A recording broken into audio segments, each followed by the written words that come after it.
Alright, so Will's gonna catch up. But more importantly than that, who here's gonna tell us what happened last game? One of you's gotta do it.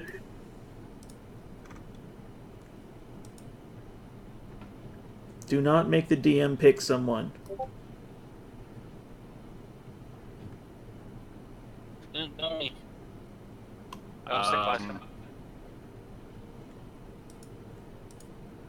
Alright, Dancer, what happened last game?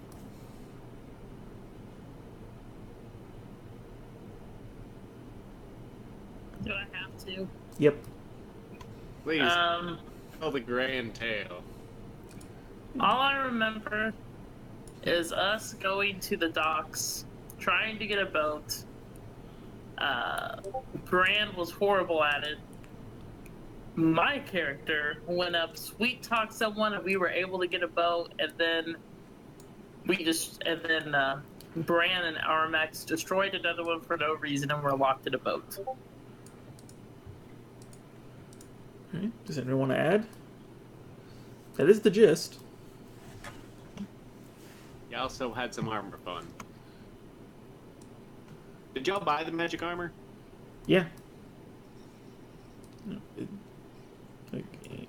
Ayaja's currently... She should be attuned to it by now. How long have you been on this boat? Oh, the whole trip is only 2 days. Of course, here we are on the first... Or after the first day, basically.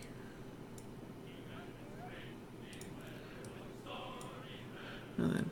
It'll be fun. You're just in a closed, confined space with Armax. Think of all the great things that can happen. I mean, there's no chance that the great Monty would fall under any harm. It's not like you have a reputation of having the ship crash into something. Can you cast haste on someone without them wanting it? And then when it wears off, toss them in the ocean?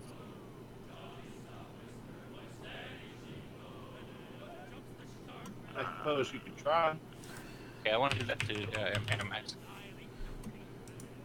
Do you really want an even more hyper Armax? Well, I'm gonna instantly lose concentration on it, so you get exhausted and then I throw you in the water. Okay. For the joke, I'm just gonna say make an athletics check. Armax an initiative check. And yeah, it's only a willing creature. So it works once. Check what check? Initiative.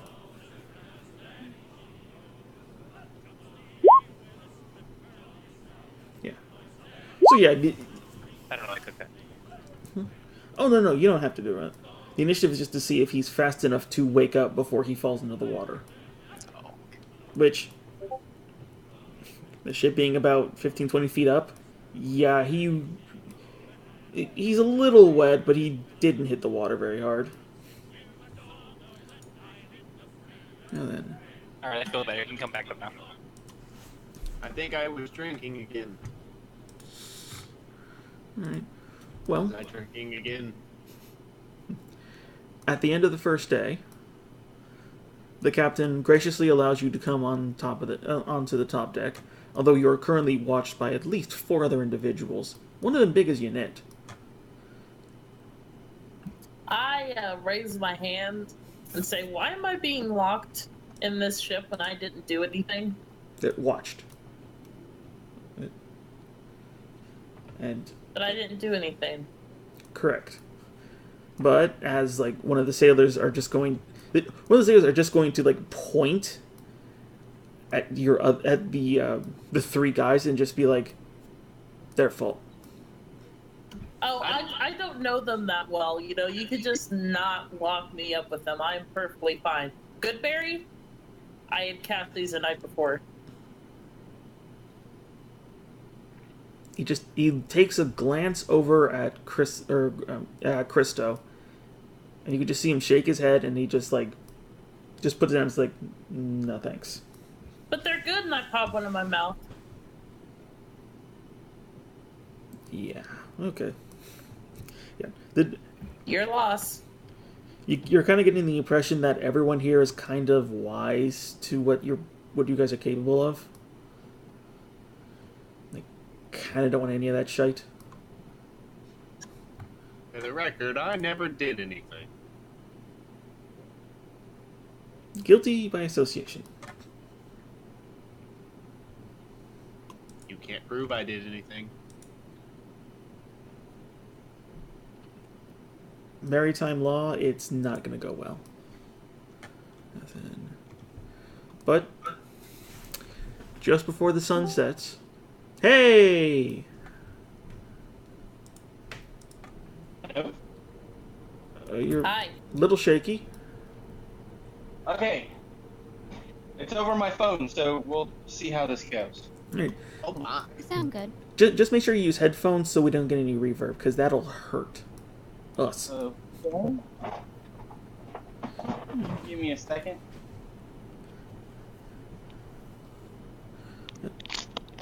But yeah, as the end of the first day comes, you start to turn around a bend, and it's here you actually see what you kind of just heard of offhand, as the ship is turning in about 2 or 3 miles off of the shore. There's just these gigantic groves of trees. Passing one, it looks almost as wide as the ship itself and just soars into the heavens. It is impossible to see the top with your naked eye. And even with a spyglass, it's difficult.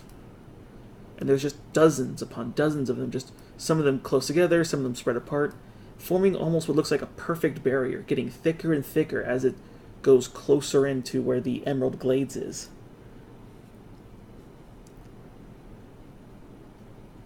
And then? Take it they like trees.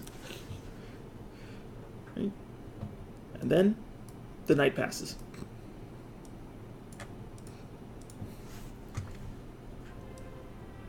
Alright.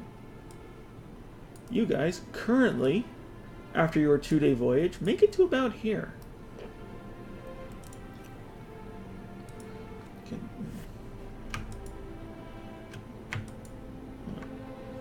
Did everyone just get moved to their vision? What? There's a way where I can force all of you to look at a spot. I just don't know how to do it. Oh, no idea. Shift click or right control click. There? Whatever, I'll work on it later. Yeah. But yeah, after your 2-day voyage of mostly nothing happening, you arrive at the very shore of the other side of the bridge. And with speed that is unthinkable, Captain Christo lowers a small little dry dock over onto what is just thick mud, and him and his men just push you all off the ship. Not aggressively, but just move. I don't need to get pushed hard. Jesus. Thank you. You are a very nice man. Right. He just push you all the way down the dock, and as soon as you're all on dry land, they walk back up, pull the dock back in, and then just begin to start sailing away. I yelled back, rude much? And you swear you see a couple of them wave back at you, but man, a lot of their crew seems to be missing fingers.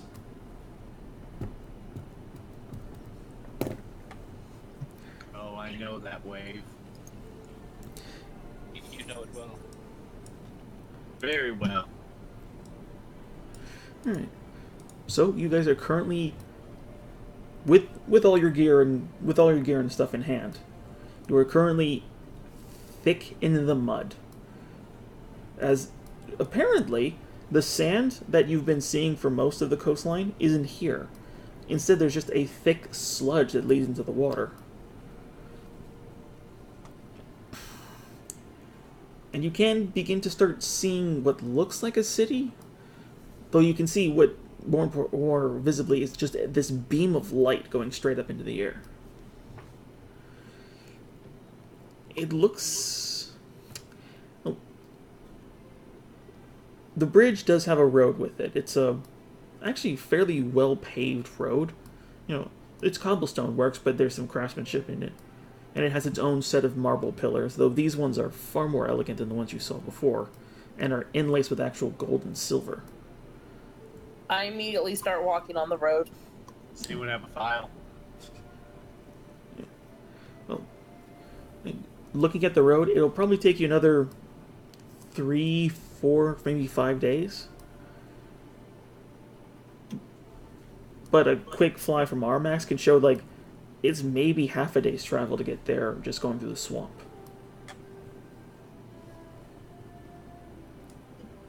It's half a day through the swamp. Do you want to traverse it?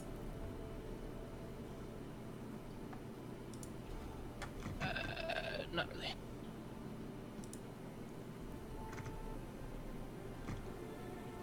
Okay, then it'll be a week. It's taken this long. That's what the easy, longer route, sure.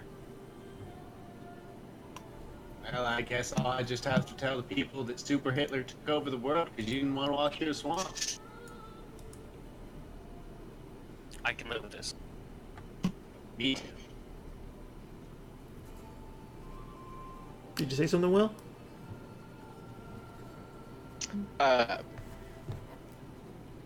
We know that it's going to be hard to get into the city alone, so while I'm usually the first one to vouch for efficiency, if we come up grimy and dirty, it might not help our chances in our overall goal.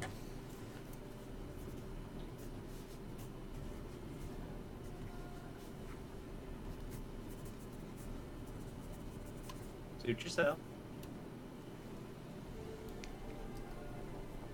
Yeah, we take the road. Alright. Then I'm going to need a D8. I got this, guys. No, I did. Dang. See, double checking my notes. What is there?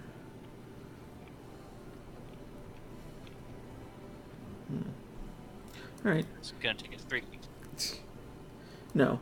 But as you're sort of moving across, you can see that the road gets more and more elegant as every mile you walk. Until eventually at what you can only presume to be like the halfway point, there is like actual bricks of gold in the stonework. There's that file. And then you do, however, see little trickles of light coming from your right-hand side. Maybe about torch size, just sort of like moving around. It's hard to tell.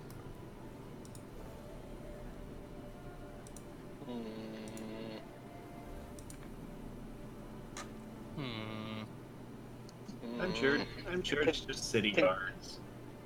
Can somebody roll perception for me or something? Hang on. Oh, I forgot loading. Loading shite for me is. Can I put my divine sense on? Okay. I just imagine the others are running around like constantly just channeling divine sense. I mean, hey, it's a useful thing. It's like she's got this little radar dish on her head and she keeps on tapping it. Doot, doot, doot. I feel like it's whenever she doesn't know what something is, because she's seen shit. Mostly with you guys, but still. Mostly us guys, Well, but still. the weird smell you smelled earlier is still here. It's the one in your messages. Lovely. The other weird smell is coming from the lights. It is the all too common rotted, stinking, fetid smell. The smell of undead. And it's a couple of them. We should probably check on that. You don't even have to say that, she's already walking forward. Alright. You're all going to check it out? Or is someone going to stay with the cart? Yes. Most I'm gonna assuredly. go. I'm gonna stay with the cart. You sure? Because I it just will means go. you're gonna have to jog. Why would I have to jog? I'm staying with the cart. All right. Because we're gonna get attacked by something, and then you're gonna have to help us out. I mean, do I really? You can handle it. It would take you more than 2 rounds to get there. Right. Fine. Hold on, sorry, I'm just setting some things up. You had a party vote, and you got to come with us. Who knows? Maybe it's riches. Maybe there's zombies made of gold. And there's gold bars right here. I'm just gonna get them while you're gone. Yeah, but those probably have that's city gold. You can't take that. It's shitty gold. I mean, it doesn't have a name on it. You know what? Fun fact. Roll an investigation check.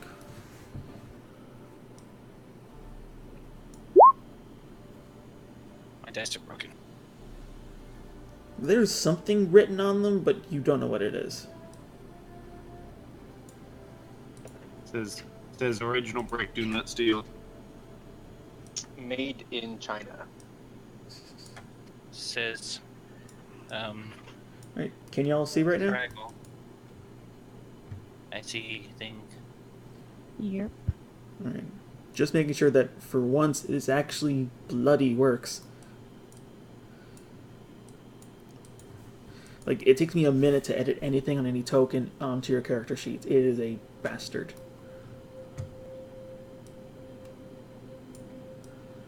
Ooh. But yeah, you can sort of see the light over in the distance.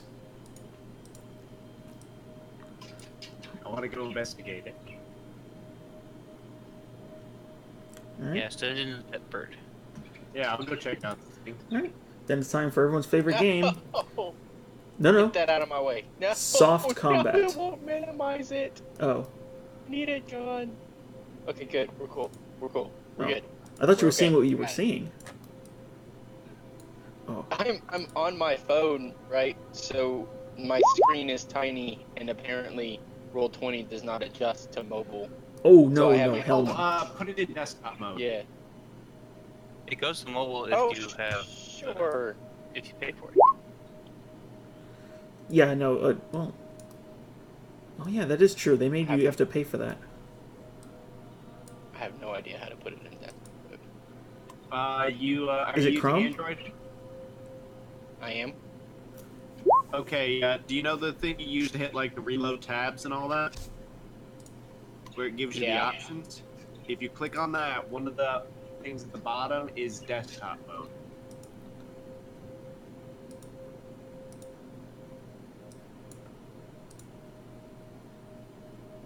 Settings.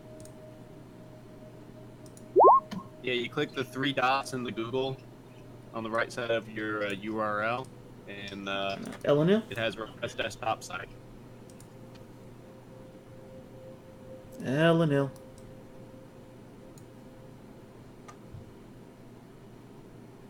Sorry, my bad. Oof. It's the day where everything lags. Oh, yeah. Wow. Woo! Alright. Eleanor, you currently have the initiative. What would you like to do? Alright, so do I see anything near me in this gross, nasty thing? Make a perception check.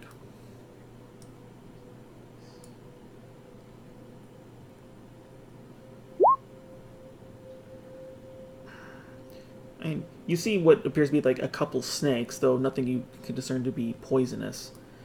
But you can definitely tell that this is a swamp. It's going to slow you down moving through it. We'll slow the bird down. Okay, I'm just good. I'm on Yeah. here. It's like it's half deep of mud. So for investigating this, you're going to be moving as if you were going through difficult terrain. Unless you are on land. So, yeah, I was gonna try to go land over here. Alright. If that's okay. You could make it to about here.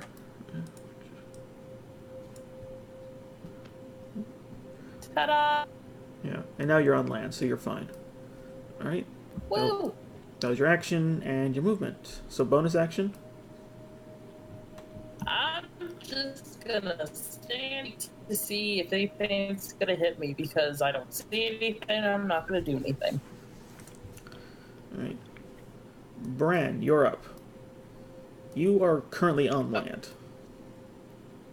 Oh, good. Okay, I'll do my best. You can see far to the northeast, about 85 feet, that there is a flickering light. It's difficult to tell, but Ayaja could definitely tell it's something undead. Or it reeks of undead, I should say. Because there is a distinctive difference, as I learned. Well, there's the difference between dead and mostly dead. Yeah, chocolate pill. Right, I'm gonna guess it's probably a will-o-wisp.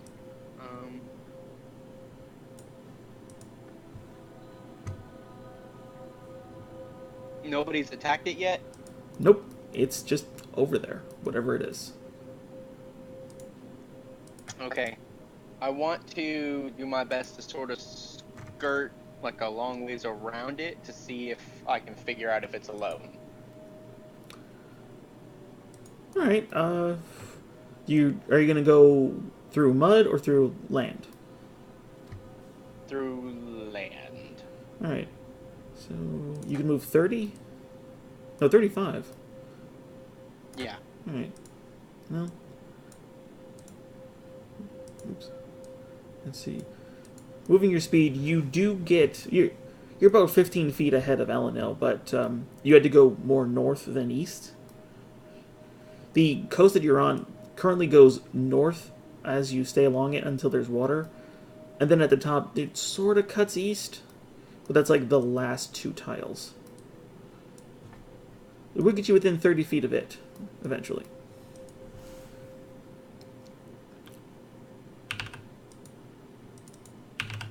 Okay. Anything else you I want to do? can't see the map, but I have access to my character sheet. Right.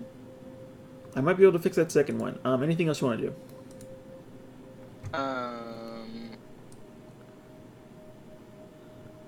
No. Well, no. I'm gonna make sure I'm paying attention to Ayasia and her senses while I'm skirting around the perimeter. There you go.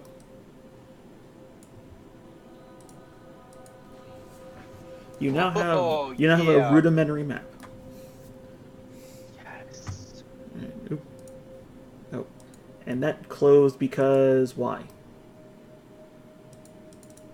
What the son of a bitch! Okay, I cannot open initiative, and I'm a dumbass. Okay. All right, you knit. Yes. You still see flickering lights off in the distance. Okay, so I'm gonna do this fun. I'm gonna move over to Airmax. I'm gonna say, all right, we're gonna go into drone mode here, and I'm gonna pick him up and run, but I'm not gonna throw him until it's his turn. Okay, let's see. Okay, so you spent 25 to get there, and you basically have another 5 since you're on land. I'll bonus to flight down so I can get the speed increase and get another 5 or 10 feet. Alright. So yeah, that would get you to 10. That would give you a decent throw. Yeah, and then once it's his turn, I'm just gonna throw him like an airplane. Alright. Someone played Wind Waker. Yeah, I presume you don't fight him grabbing you? No, I imagine that, like, I am too caught up in the moment of him just picking me up like a sail. No, like a paper airplane. No. It's Yeah. the ones that have the rubber band. Yeah, no. I immediately understand what he's doing, so I go with it. Right. Alright, then Ayaja. Okay, so dashing through the water, I can only go 30, yeah? Just for, like, if I just the entire turn ran. Basically, that or try to hit land. No, she'll just trudge through the water. How deep does it look? It's about calf deep. Uh, Thankfully, with all of the undergrowth, you can see that there's roots and mud everywhere. So it's... This is not the type of area that would have, like, sinkholes. You're kind of too close to land. So yeah, if you dash, you'd have 30. So yeah, so rest of you hear just this clank slosh as Ayasha just starts hauling ass through the water. Does she have any idea what these things are? Or is she just like, they're evil? Who cares? She knows that they are. She knows that they reek of undead, whatever they are. Cool, they smell like gas. Got it. All right, Armax. All right, Unit. Yes. I'm gonna ask you to make a athletics check. Thank you. I'll say for the purpose of this Armax, you get an extra 10 feet. Aw, he's like light like a chicken though. True, but athletics isn't just how strong you are; it's how adept you are at doing it. And you're just not used to throwing birds. You're not proficient in it yet. You tripped on a root, you know, like you lost your footing because you hit like the one top part. Like, Got it. But hey, you got an extra 10 feet. yeah. Alright, so I would like to see what is my maximum flying distance from where I'm at? It should be 70. So, presuming you stay low to the ground, you can move 70 forward. Or dash for 100. Well, no, I wouldn't have the extra 10 to dash. So it'd be 120 normally, but 130 with the boost. But that 130 with the boost, and that uses up everything? But that would use your action, yes. What do you guys think? Should I use the 130, get to like right about here? Do what you think is best. You get basically off the map at 130. Yeah, I don't have any maps that are that large yet. Alright, so yeah, you know what? We'll use the action to get up to it. All right. I don't know. You think that's a good enough Why spot? can't- It doesn't.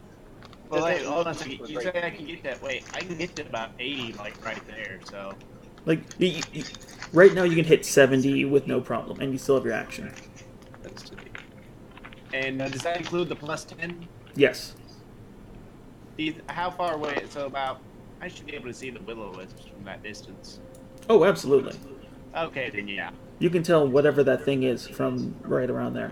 So yeah, so yeah, we'll you just need use that. just two hands you forward, and you basically glide about 10 feet and then just start flapping.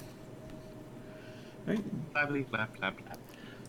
All right. Alright, so let's move our max a little bit closer.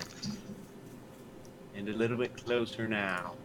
And a little bit closer now. That's about right. Yeah. Okay, so what do I see? Well, looking at the little dancing lights, you can easily tell that this is kind of beautiful in a morbid way. Oh, it's beautiful. Like these translucent essence is the only way to describe it, are just floating there. What do they want? Well, Also, do I know what these are? you know, I'll say that these are commonplace enough that you'd have an idea. So you can tell that this is some form of will-o-wisp. Speaking of which, Yeah. it's now their turn. Well, hold on one second. I still have my action. All right, go ahead. Armor. Mage armor. So you just get one look at this thing and just like, fuck, and just like armor up. Which all of you can see.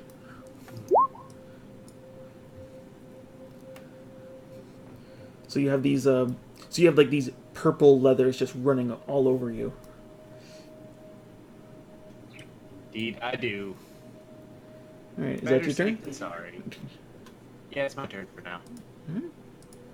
Now it's their turn. This thing, now seeing something it can play with, comes a little closer.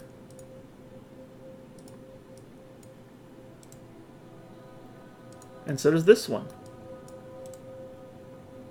And this one.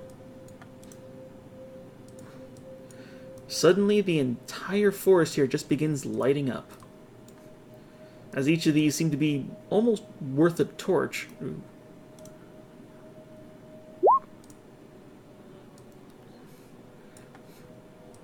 I think I can make friends with it, guys.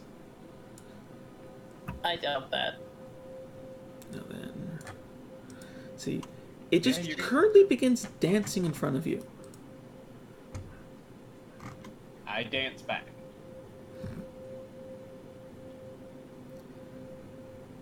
Let's see. No. All right. So as you begin frolicking with it, you can start to see something. You can start to see like this little zap, just zzz, zzz, bouncing between the two forms. And then you can see it build up and strike at you. I think that hits you, actually. Let's see. That attack is 16. Yeah? Let's see. What is? Let's see. What is my? Let's see. AC. 13 plus dex.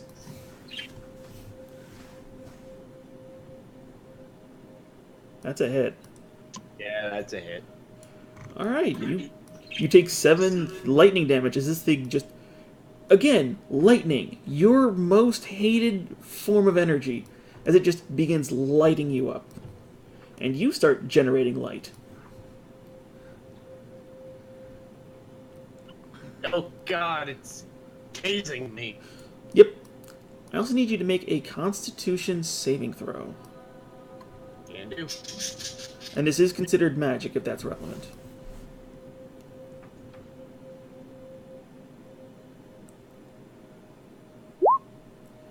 Alright. You can feel the wisp just sort of grab at something inside of you. Something you haven't felt removed from you in a long time. Something you kind of want to hold on to.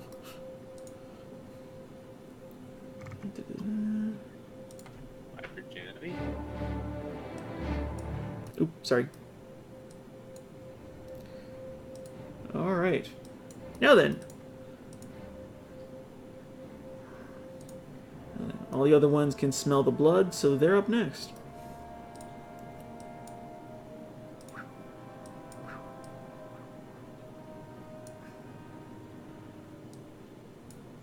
Damn, you have your blade song up. Fuck. 1, 2, 3, Yep. 4, 6, 7, 8. 4, 5. Go to you. This is going to go to you. All right. So, yeah, he's in that 20, I think. I mean... Well, first, I need you to make a Constitution saving throw. I refuse. I mean, you can auto-fail if you want.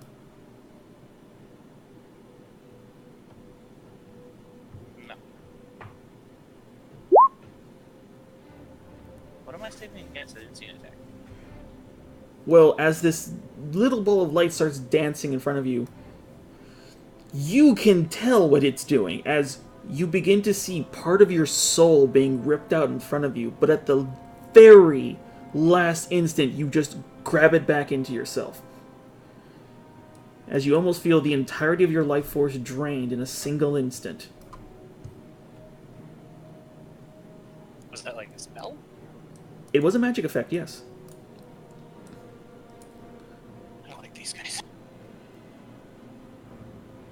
Okay, I can hear anyone for a second. What happened? Two people almost had their soul drained. Oh, cool. And yeah, it tries to shock at you, but that bastard sword of yours just keeps eating everything it's got. Bran, you getting shocked. Does a 14 hit, Will? Barely. Alright, you take 15 lightning damage as this thing also just begins throwing electrical shade at you. And I need you to make a Constitution saving throw.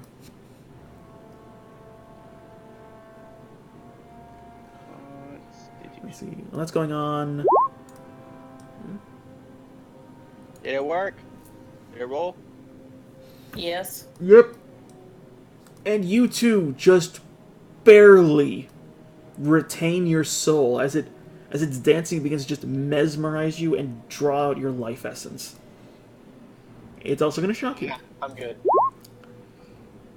Wait, no, wait, did I attack you yet? Yeah, you already took the 15. Oh, never mind. Nope, sorry. Nope. I forget I'm doing it in a different order. Let's see, Ayaja, you got one. It's going to shock you. And I roll a new roll just to be fair. Does a 15 hit? No, hell no, you're 18. And 21's my AC. The one above would have hit. Yep. But nope, I had to be fair because I mistargeted. So yeah, this thing just sends out a shock to you, but it just ripples over your armor. You can feel it kind of tingle as it just sort of cracks and jumps in between all the little itty bitty cracks of your armor. And it's gonna start doing its dance, and I need you to make a Constitution saving throw. And please don't fail this. Out of everyone, I don't want you to fail this. 15. Thank goodness I saw the 9 and I got scared. So yeah, you two can feel what you've known Will-O-Wisps to do. They don't hurt, but they distract you long enough to drain you and to make more of themselves. So you survive. Hey, Armax. Yes, There's a second one on you. I see that. Make your save. Oh. This will be fun. So the second one just starts jumping in, and while you're sort of dazed by one, it sends out another bolt.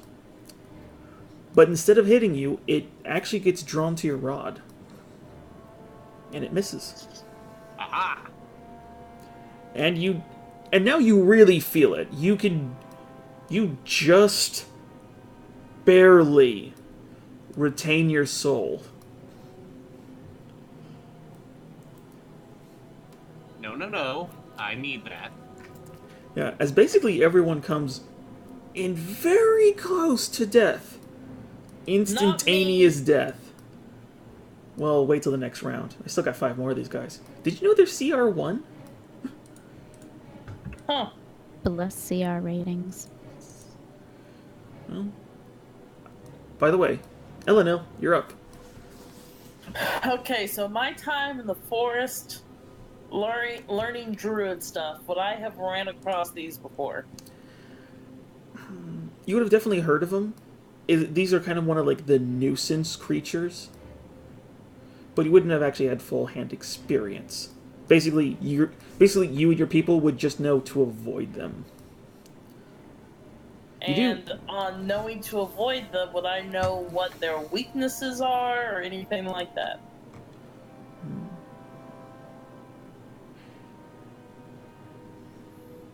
Make a religion check.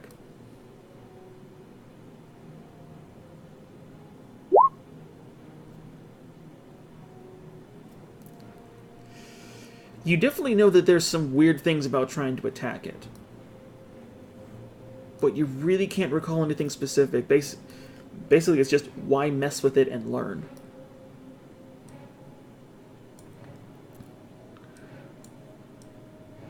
Alright. You still have your action and your bonus action. Okay. I'm gonna do a cantrip first, because that will probably be easier. I'm gonna get close and poison spray it.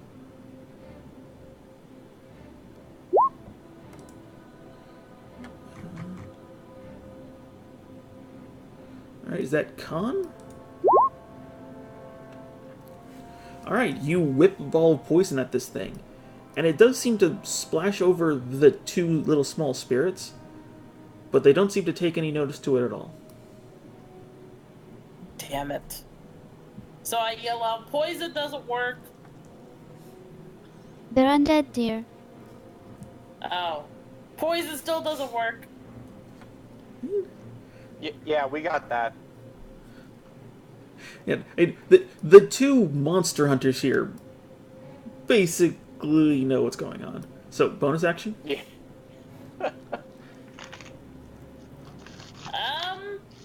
And now I'm just gonna chill right here. Because that's what I do. Alright. Bran. Okay.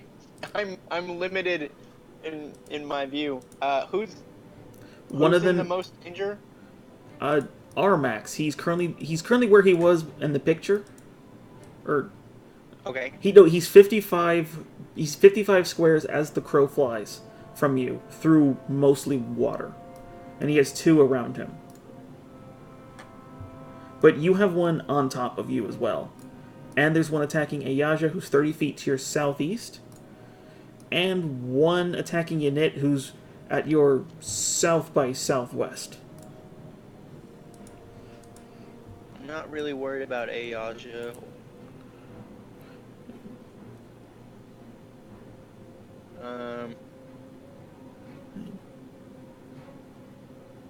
Okay. This. You said there's one like right in front of me, like Yes. in melee range. It tried to eat your soul, and you almost died. Well, then I guess I better take care of that sucker. That would be wise, yes. Yeah. Man, I don't have anything prepared right now. I would say you and Ayaja, this is a simple creature that your orders would have dealt with at some point. You definitely know that lightning and poison doesn't really do much to these things. And Right. Well, undead aren't. Poison Yeah. doesn't work on undead, like, ever. So, Yeah. Yep. And But I'm sure Radiant does. they're very resistant to most things, actually. Like they don't want to die or something. In that case, let's try out something fun. Ooh. If it'll roll. Please work. Alright. Alright. Please. What? Oh. Did it go? Wait, hold on. That was like 3 baneful lights. Oh. Yeah. It wasn't supposed to be. Oh, it was only supposed to be one? That last one, though. Damn. Yeah. So yeah, your first one doesn't even come close to this thing as... Oh, I should say, Ayaja, Yanit, and Elenel, you've seen Bran just sort of grab at shadows and throw them. This is different. You actually see him extend his hand, and the light just disappears around him. And then he just drives it forward as this blast of darkness just encompasses everything in front of him. But unfortunately, the wisp was wise to what you were doing and was able to dodge. Still new at this. Yep. Alright, so that was your first attack? I forget, was it weapon attacks or was it action to attack? No, it was weapon. Oh. It's a weapon attack, you're right. Wait. Hold on. I'll pull up the description. Thank you, please. I'm trying to pull up the description. Okay, here we go. Nope. Just Just keep casting it. I'll look it up. Where's it on your character sheet? It's very easy to find. In the Yeah. core, at the bottom. Yeah. Or in the spells, in the cantrip section. Alright, I got it. But what do you want to do with your bonus action?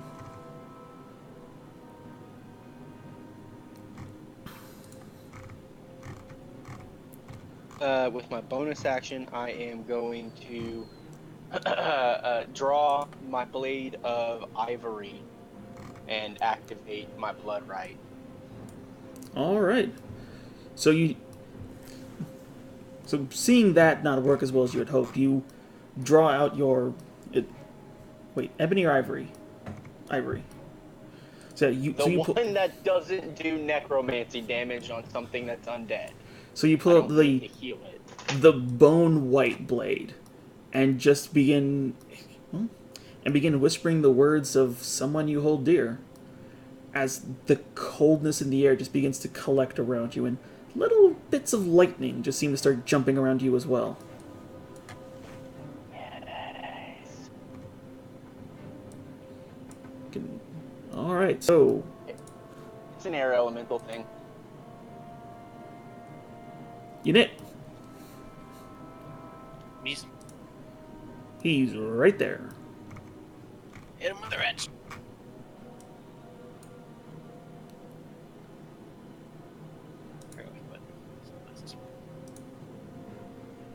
Damn it. I think I hit him. Oy vey. Well, I can at least say this, it's not a construct. I Fucking hell. That's what, 14? Yeah, 14. Alright. Well, Is he still there?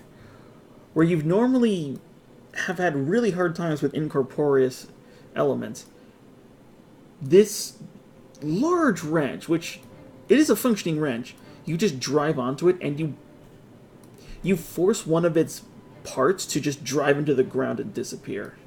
One of them's still standing, but it's where it was dancing before, it now looks like it's shaking. I hit him again. Okay. Oh. Unfortunately, with only one of them, it's a much harder target, and it just gently slips out of your range. Oh, I'm sad. Okay. Alright. I look over to Eleanor and I'm like, hit it with a wrench. Oh yeah, you're not dual wielding yet, right? No, I don't use the other. No. No. I don't use the scimitar because it's useless right now. Fair. Well, unless you took magic weapon. Alright, but you still have your bonus action. What else do I want to do? The only thing I can really do is... No, I'm good. I'm good. For now, okay. Hey, Yaja. Okay, I'm gonna cast Bless on the peeps behind me, Alright. and then I'm gonna start moving up, taking the opportunity attack from Wispoo. Okay. Where are you heading? I'm heading towards Aramax. Alright, so whispering a small prayer, thinking of your allies, your Bran, Elenil, and Yanit. Y'all feel slightly warmer in this shitty ass swamp. Slightly warmer, and it starts to smell a little bit better too. As you can just begin to see these like little radiant speckles just surround you. Hey, Mr. DM. Yes. Page 103, if that helps. Unfortunately, it doesn't for this. But I believe it was any time you would do an attack action or a reaction. Because you brought up the multi-attack thing, and I'm just like, no, it wouldn't work for Right. that. Just because of how it is. Alright. I think you're right, because I think it's supposed to be used in conjunction with my attacks already. Yeah. You're learning it. You're learning how it works, so it's time. All right. So Ayaja. Yeah. Oh, that's you still have your bonus action, but I don't think you can do much. No. I just have to see if he hits me or not. Armax, you are. You've been in danger before, but this is the second time you've faced something that can just snap its fingers and kill you. You're getting ghost flashbacks. Actually, technically, this thing is a ghost in a certain sense, so...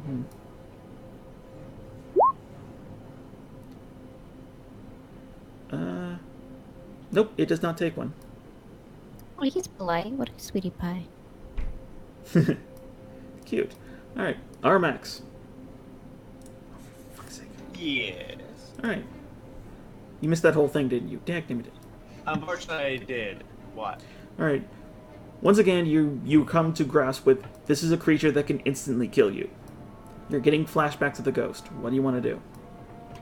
Well, I think I'm going to do what any sensible person would do. I mean, you can fly. Yes, no, I'm going to fly away, but at first I'm going to hit it with something. I mean, you can do that at a distance, too. Yeah, I could. So yeah, so I'm gonna fly away the distance of let's see, what was it, 50 feet Yeah. or 60 feet? No, 60. Oh, for fuck's sake. Yeah. All right, so yeah, so I'll lay it about here. Alright, they are going to take their opportunity attacks. Because you clearly left them. Yeah, no, it's very much. Oh, for fuck's sake. Wow. I know those hit. No, So what is that? What is that total there? 18 plus 7. 25. 25. Okay. Yeah, so you leave their side, but they sort of chain lightning in between each other and just zap you at a distance. You actually land, and the water around you begins to electrify slightly. I taste pennies. Do you smell the ghost? I smell a delicious banquet of chicken. Well, you do also smell green amulet, but that's completely different.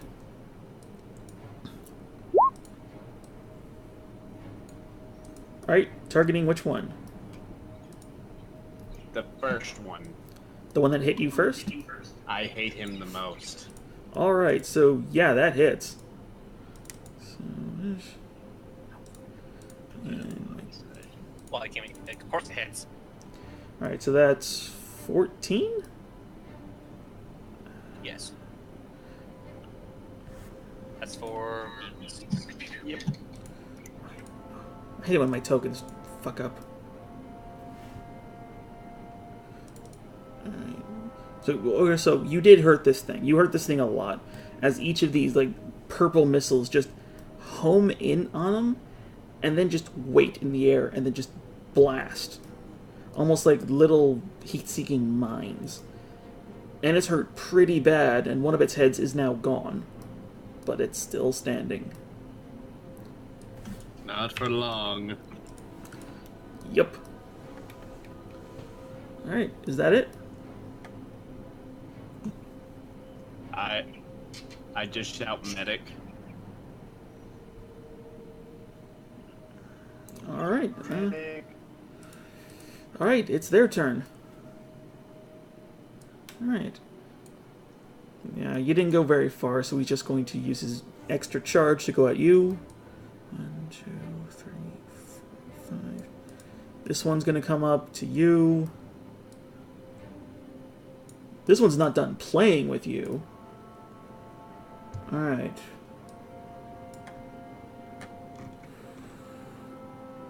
Alright, well, thank goodness for you guys, they need to recharge. So, everyone's getting shocked. Unit, shock. Brand, shock. Ayaja, shock. Finally. Nope. Oh, it doesn't! Mother... A shock again! Yeah, yes, I got new armor. Watch me crit Armax. Watch it. Oh, you know it is. Damn. No. They're just really friendly guys. They just want to dance. Begins dancing with So- them again. So yeah, each of these now kind of weak and just begin like sparking in random directions. It looks less like directed fire and more like a power line fell. And you can begin to... And you do notice that it's starting to arc through the water, though it doesn't seem harmful yet. Yeah, and that's their go. 'Cause they gotta recharge. Elenil. Okay, so what exactly got cast on me to make me feel warm and gooey inside? Bless. Ooh. Your character sheet should have a thing where you can add bless, actually. Where would that be at? Oh, this is a different sheet. No, never mind. Basically, whenever you do an attack roll, ability check, or saving throw, you add a d4. I'm Cool. gonna test them. Okay, so they told me that radiant damage works. It didn't work. Well, that they're undead, so radiant no, damage should work, right? I mean, my test didn't work. I mean, Basically, poison and lightning don't work, but everything else, go for it. Okay. I mean, So I think what I'm gonna do... First, as a bonus action, I'm gonna healing word the bird. I will hug you later. so He gets 5. So in your druidic speak, you don't offer a prayer, but you do offer a protection of the wilds. And Armax, you can feel yourself getting better. You can also feel like you should plant a tree later. All right, It will be a lovely tree. and then your action. I'm gonna cast Flaming Spear. Oh, like on him? No, like behind the will-o'-the-wisp, and just try to beat the crap out of him with the spear. All right. Let's see.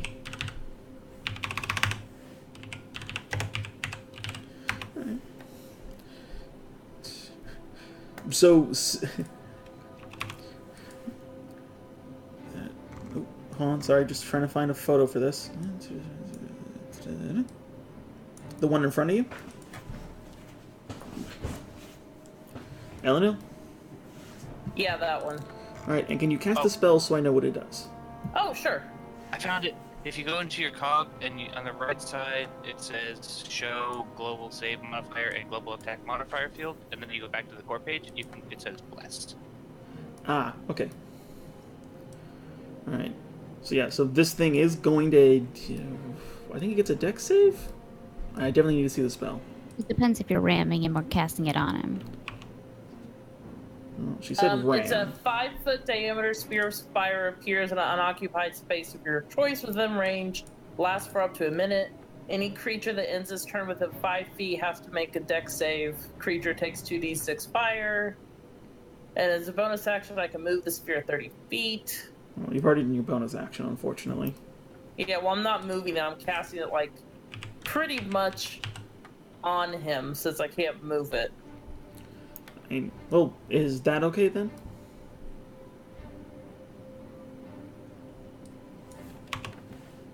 Is what okay? Where it is now. Oh, yeah, sure. Alright. And so it's how much damage at the end? At the end of your turn? It's 2d6, which is 5, which is horrible. If he if he fails the dex save. Alright. Well, he doesn't, so he takes half. Yeah, they're really dexy. Also, you need to make a dexterity save. Oh, because 'Cause he it- cast it right there in my face. Any creature within 5 feet. That's why I asked to see that. Yep. Alright, so... But if he stays at 5 feet, he keeps getting damage. Oh, it broke. No, Alright. it doesn't want to add the save. It's weird. Alright. Syntax error. Just do it manually. I just turned the bless thing off and now it works. Alright. So yeah, you take 3 damage from fire. As this thing just begins cooking the air around you. You do, however, notice that... Oh. You do notice that, Ynit, you're more bothered by it than it is. Oh, I didn't add the d4. Was I supposed to add d4 No. damage with that? It's not for damage, unfortunately. I wish Gotcha. it was. Yeah. That'd be amazing. It's for when you're doing an action, but Not if they're saving against an action. Gotcha. All right, Bran.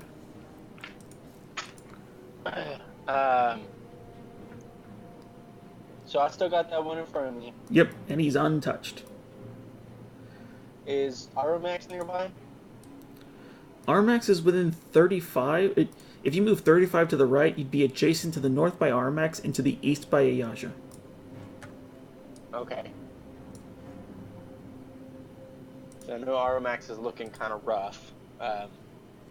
Is he still in danger? A bit. I mean, is he? It's just a bird. I mean, Please help me. well, if Ayaja wasn't there, he'd be taking 3. There you go, Bran. Here we go. Okay. This is why I love light screen. Yes, good. So yeah, but Armax is currently okay. But you do know that these things don't take long before they need to drain again. Right.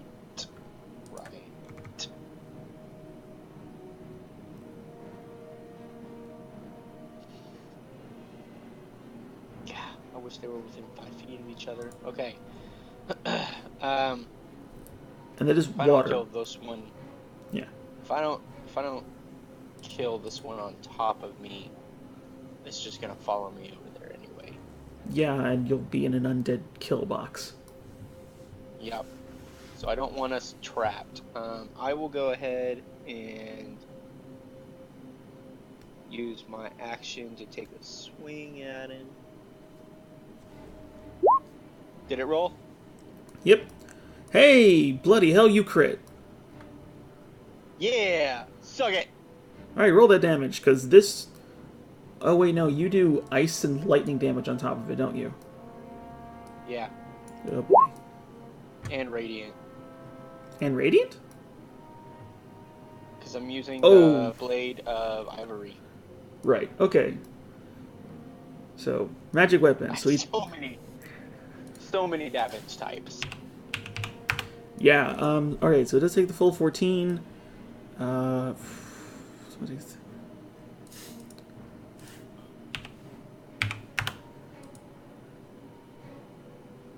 And is it last d6 the blade? Oh no, it's 2. Oh, wait. Yeah, Alright. because it's Because that would also technically be doubled, so I don't know. You know, it doesn't really matter because it doesn't take half damage. So yeah, you murdered it dead.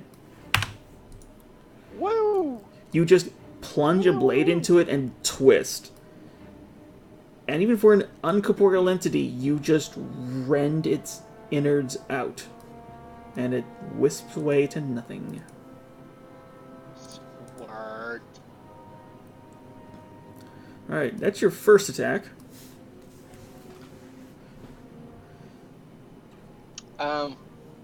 Can I viably, like, is it possible for me to almost, I guess, divide the action and run over to where Aromax and Iasia are? Oh yeah, you can break up your attacks. Unfortunately, you wouldn't, like, Okay. there's water in between them, so that's yeah, that is difficult terrain. Okay. Can I get within 10 feet of one of the wisps? What's your movement right now? 35? Alright. So it'll be 5, and then 15, and then 20, and 35. Wait, did I do that right? Hold on. 5, 15, 25, 35. You'd be just short, but you'd be within 15. Within 15? Yeah. Okay. Good deal. I will start crossing that gap. Yeah. And then I will try and shoot one with my crossbow. Alright, so you're equipping your crossbow and you're off. Wait, do you have crossbow expertise? For my hand crossbow, yeah. Alright, well, then yeah, you can fire one as a bonus action. Yeah, it only applies to the hand crossbow. Yeah, I can say you can equip that for the moment. Nope. You fire a bolt at one of them, and it just whiffs. Dang. Okay. Alright, Yanit. I'm gonna hit this one. I'm gonna hit it. I'm gonna do it. Please do. Oh, see, it works for that. This 14 hit. It does not. This slippery little bugger is just doing everything in its power to just not be anywhere you can hit. He's even doing like the golden snitch thing where it's like flying around you and taunting. 23.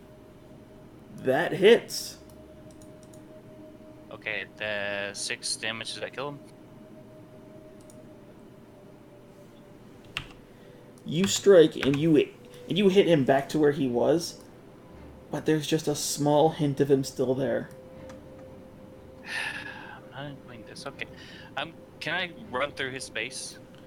Uh, Or do I have to run around him? You know what? It can walk through anyone, so I'd say you can walk through it. Okay. I'm going to run through him, Alright. and he can take attack if he wants. Alright, you take 10 force damage. Oh, for walking through him? Yeah. I'll fight him. And then get that. And I'll bonus action to Misty Step right next to the one above everything. Alright. So you like football tackle through this thing. And it, being near it, you can feel it crushing for some reason. But you just shake that off and you keep moving, and then just snap of your fingers, you're already in front of Bran. And right next to the one that initiated it all. Alright. Hey, Yaja. Yep. I'm gonna smack at. Are either the ones that are adjacent to her injured, or are they both healthy? They are fine as hell.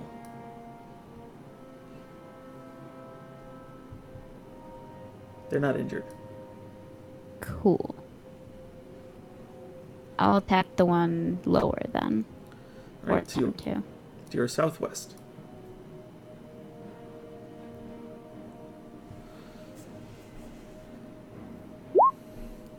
And I'm gonna divine smite on that. Alright. How much do you pump in? Just one level. Alright, add it. Yeah, you hit and you kill it dead. Just one blast of bright light off the tip of your blade, and it scatters. Not just into the wind, just into the ether. Cool story. Let's try to hit the other one. Nope, I don't. I love to tap the bird. You drive it into one, and then you try to swing around and catch it by surprise. But since it can float, it would have helped if he had legs. It doesn't have legs. Yeah, poor thing. It just wants to dance too. Arumax, you are surrounded. Yes, I am. But I am also surrounded by friends. Oh,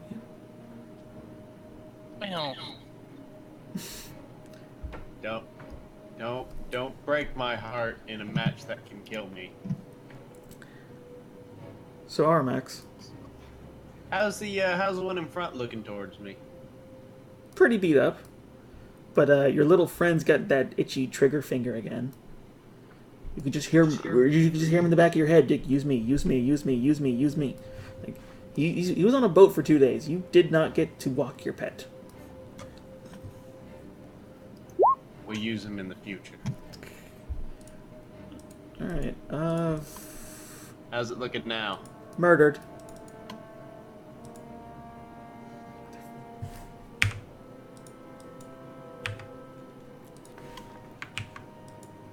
Do you think the last one's smart enough to just go die?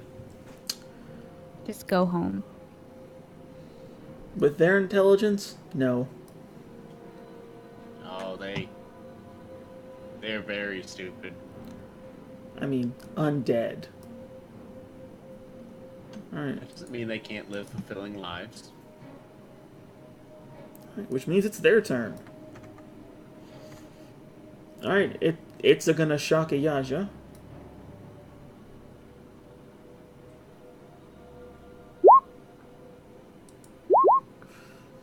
Nerp.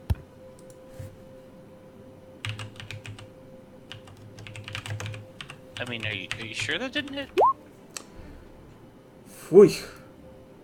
Oh, Nope. cool. These are the dumb ones. These are the dumb inbred wisps. Awesome. These are the ones that They ain't challenge got rating no 1. formal education. They are, however, going to ask you for your soul, please. And please don't fail.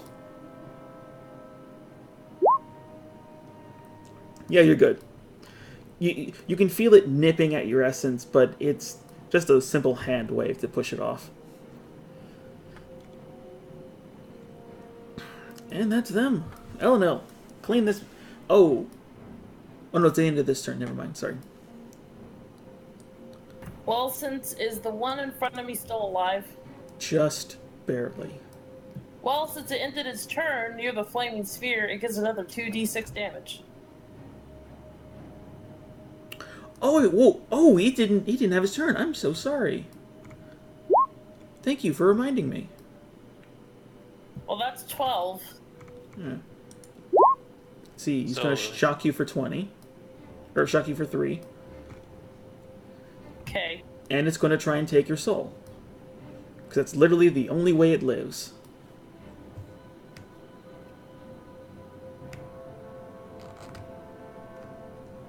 And what do I have to roll for that? Constitution.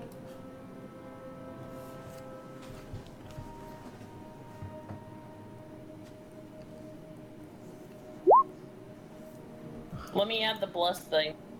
You don't need to. Damn. Well, that didn't really work anyway.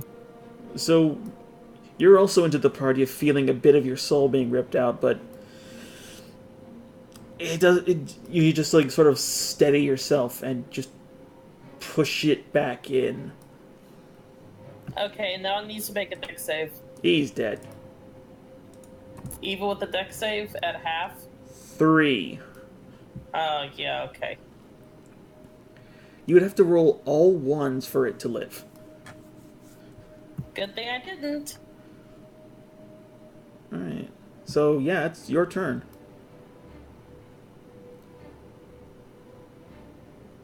Alright, so for my bonus action, I'm gonna move this. I would like to move the sphere 30 feet toward that thing. Alright. 1, 2, 3, 4, 5. Alright, it's almost into the water.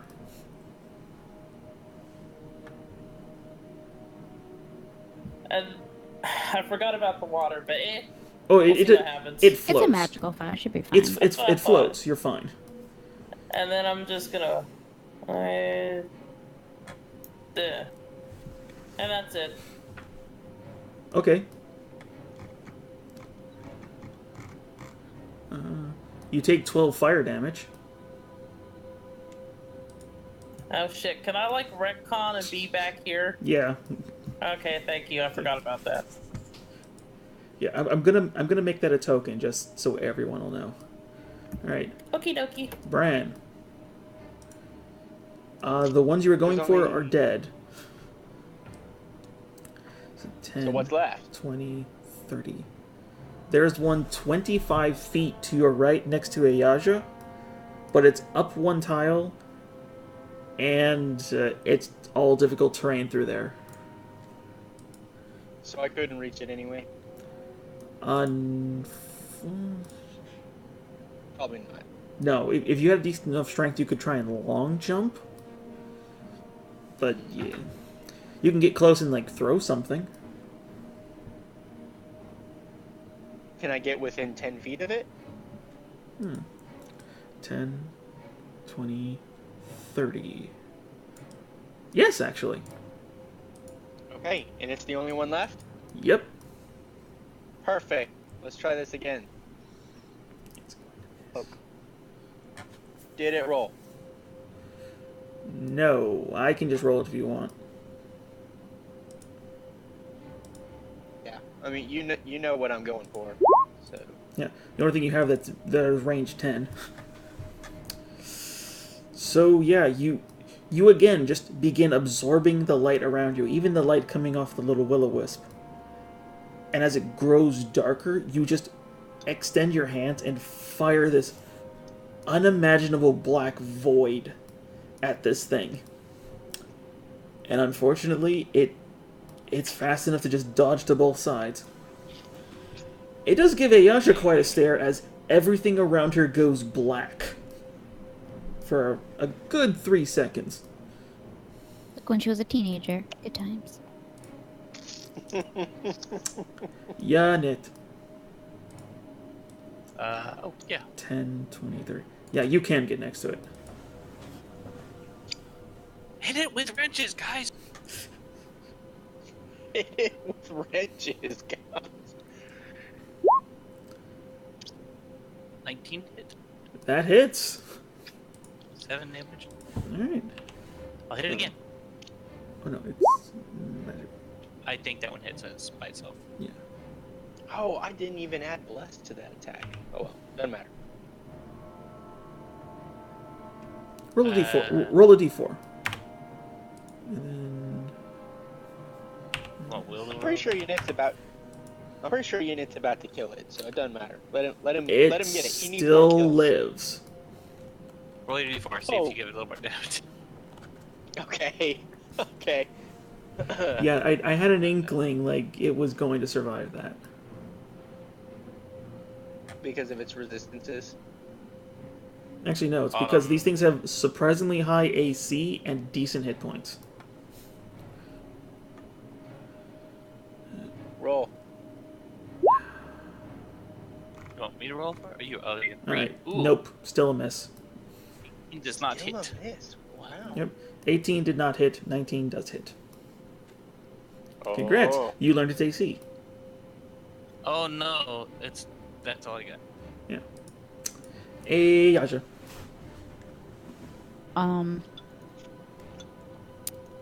Yeah, I'm just gonna... I don't really want to waste my smack on it, though. Yeah, no, I'll just smack it. No, wait, no. Screw that. I'm gonna... Burning Hands it. Oh, shit. Yeah, you can definitely not hit unit with that. Unless you want to. I'm just saying, it's her choice. Alright.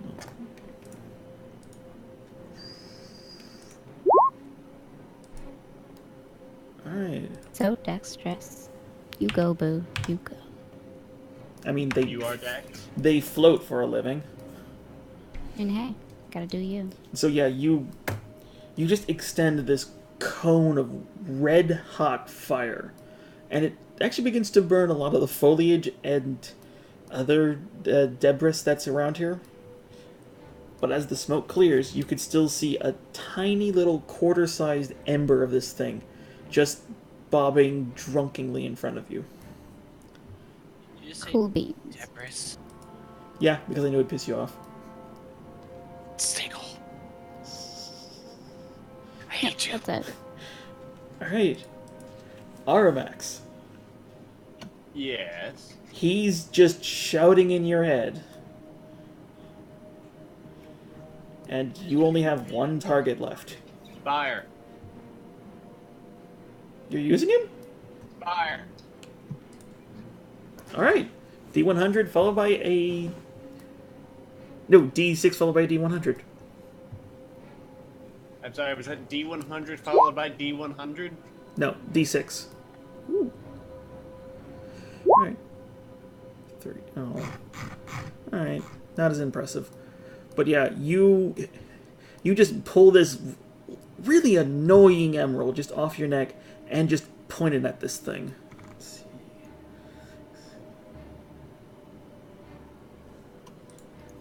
I want it.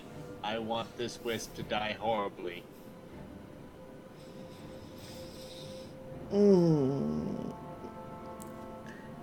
I should feel like an asshole because I control the voice and he wants you to do things with him.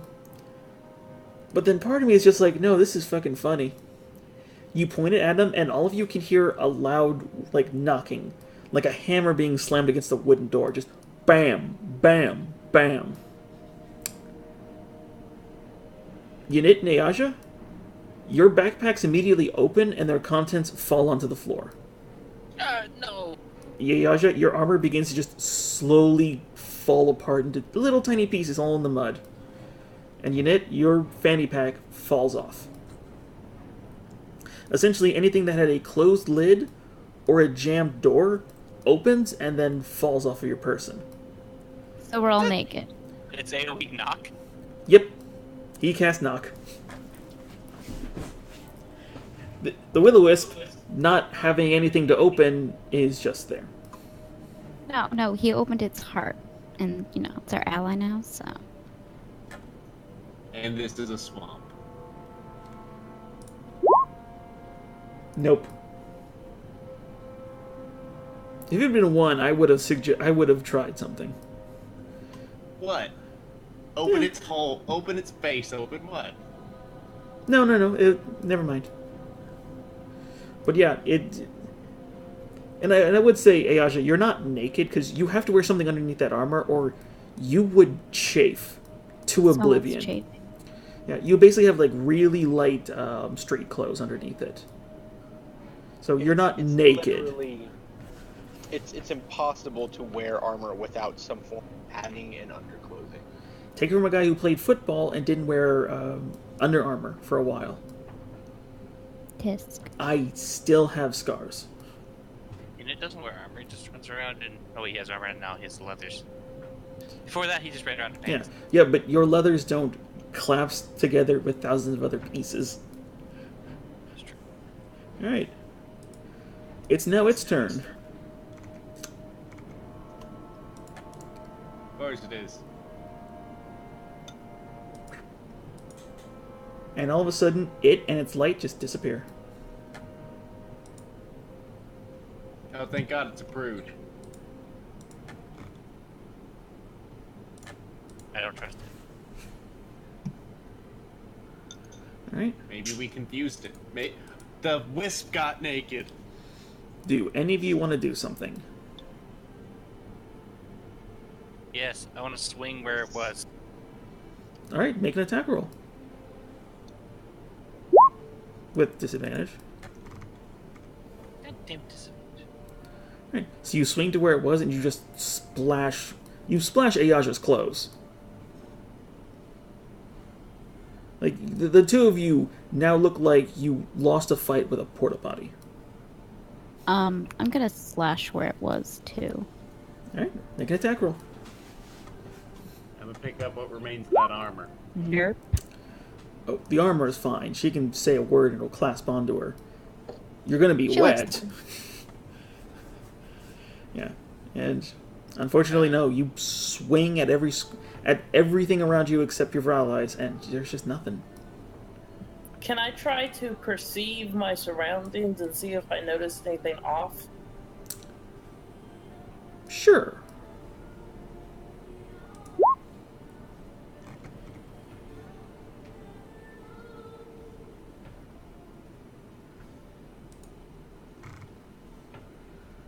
Alright.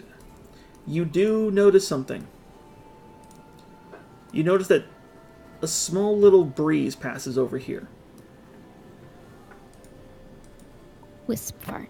Do I notice anything on the breeze with my awesome nature ability?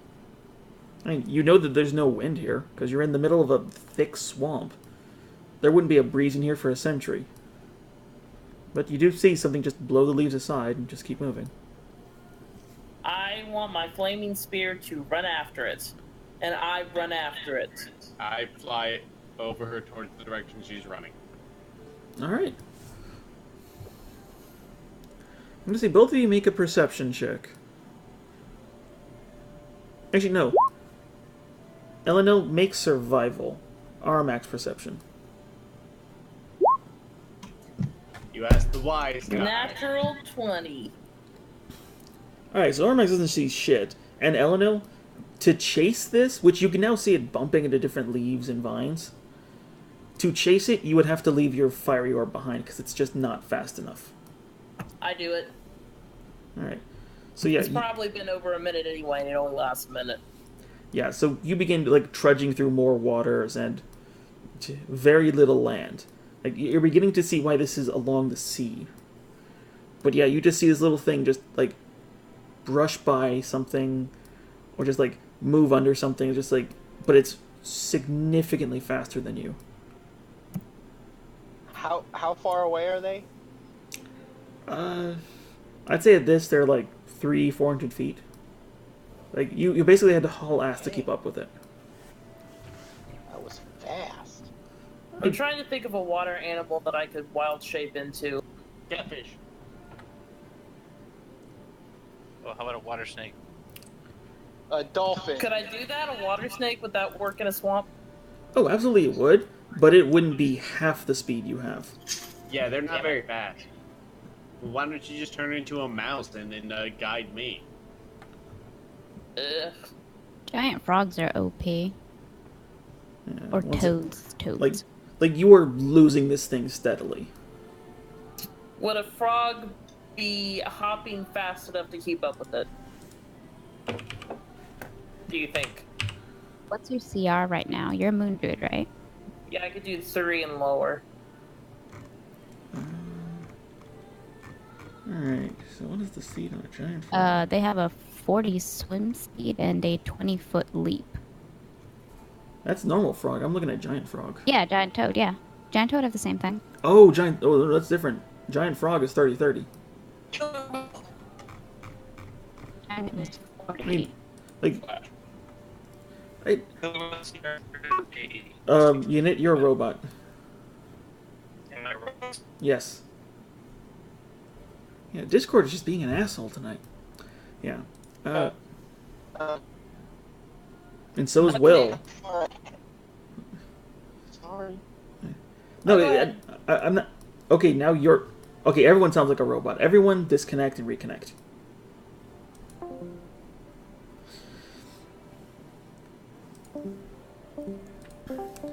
Yeah, Discord is. Discord is. Hello? Connecting.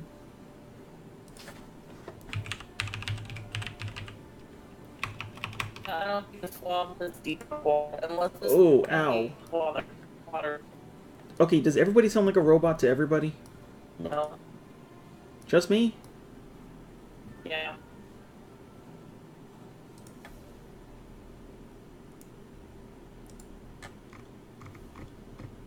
Oh boy. Alright, somebody say something? Same hill. Oh, for fuck's sake. I'll be back.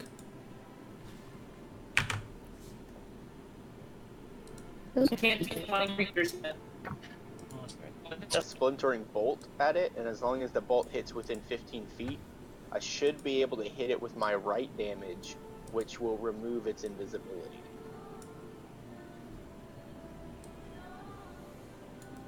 I'm gonna say your right wouldn't extend to the splash of the bolts. Of course. To the bolt itself, yes. But like that's sort of like saying I hit a pot off of a shelf that hits a mouse that knocks under a chair that does right damage. It's like Dolphin, Except 60 it's- foot. Except if I'm touching the... Wait, so I've got the shattering arrowhead. Oh, because the... Wait. So the shattering... We'll debate it later. yeah, like basically if you hit directly, yes. If you hit with the splash, it wouldn't, because the splash is something different. Let's let it go. Yeah, I'm picking up all my crap though. Yeah, like it's basically moving at about. It's basically moving about 100 feet every 6 seconds. So you could turn into something, but you still have to deal with all of the mud and whatnot. Like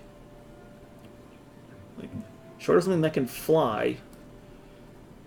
She can't fly yet. Yeah. I can fly. Yes, but you can't carry her.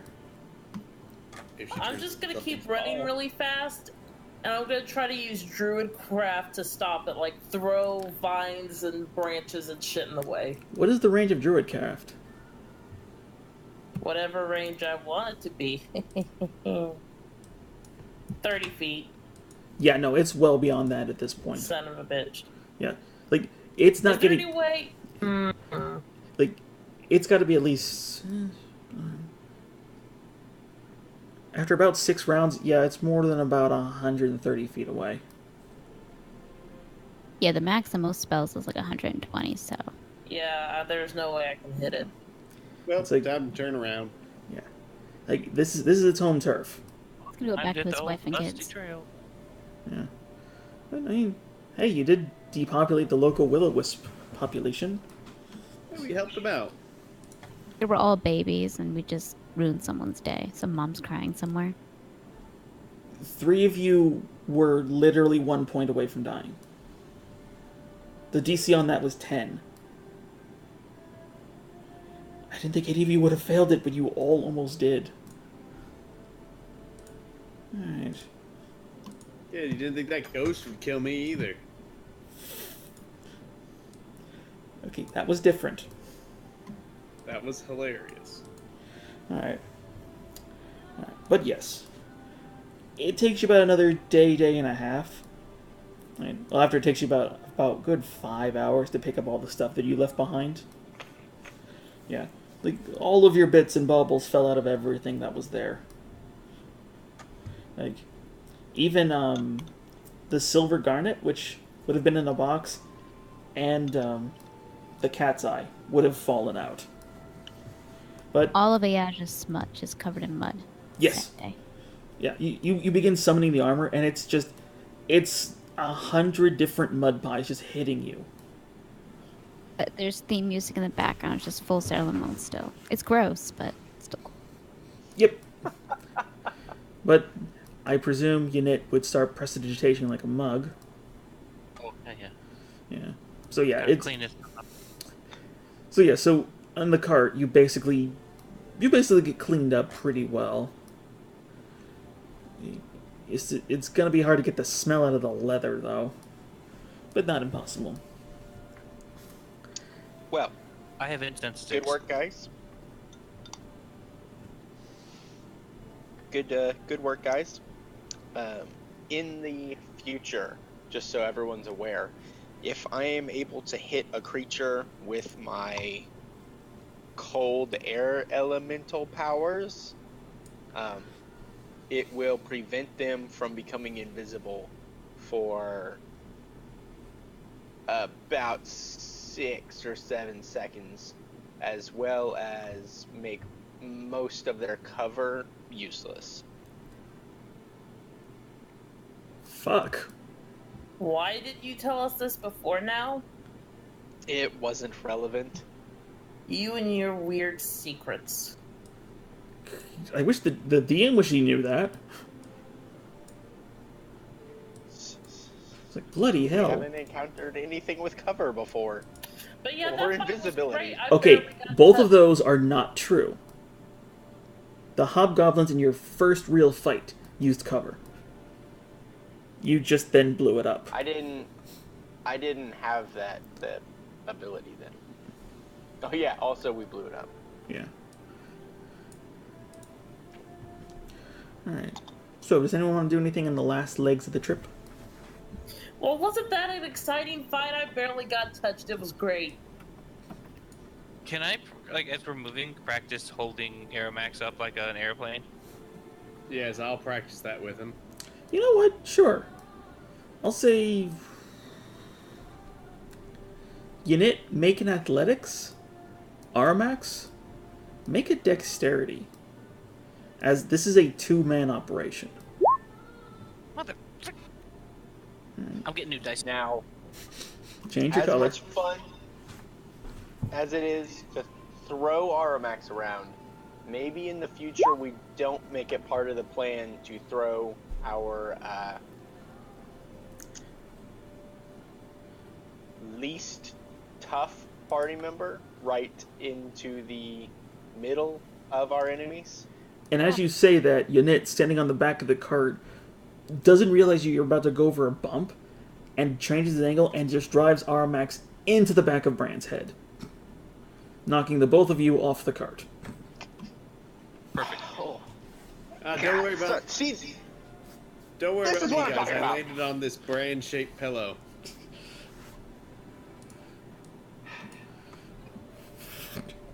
I needed that. But That was great. Well, onward to the Emerald Glades. But as you begin to get closer and closer, you begin to see that the water does cake in again, but there's another set of small bridges, these times still intact.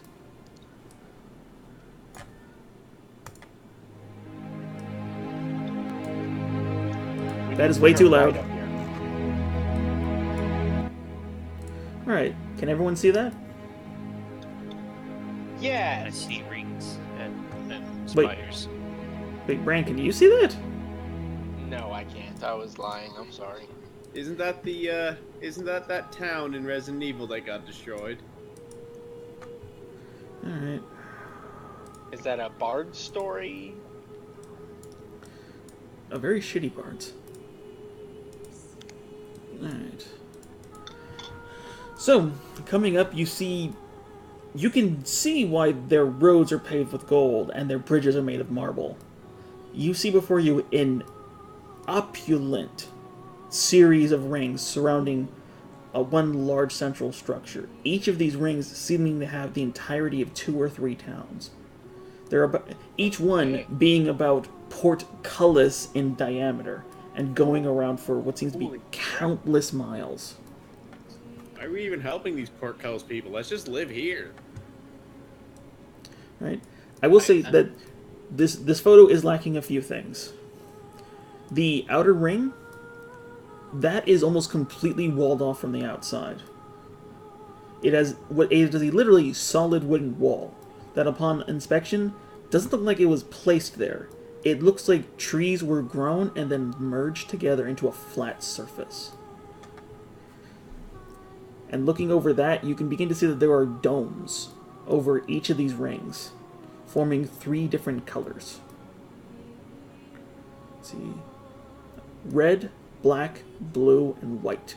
The outermost ring being red, the inner being blue, the middle ring being black, and then the dead center is white, which looks immaculate at a distance. But as you get closer and closer, the walls begin to tower over, and you can see where the road leads. It's the entrance to a dry dock, which ships are leading into, or not a dry dock. I forget. There's a special word for it. It's a thing that the canal has. A lock. Thank you. Just a lock. Yeah, it has locks that are letting ships in and out at rapid pace, to be sure. And then right next to that, you see a large door, good 50 feet up, 40 feet across, made of what looks to be some sort of dark iron. And at it, you can see 2 doorways that each have several guards surrounding them. One of these doorways has a line of 30 plus people in front of it. The other one has 1 or 2 people walking through it just quickly. Inspecting it, the rest of the city is surrounded by water. This looks to be the only entrance. Are these elven guards? They are all... Make a perception check real quick.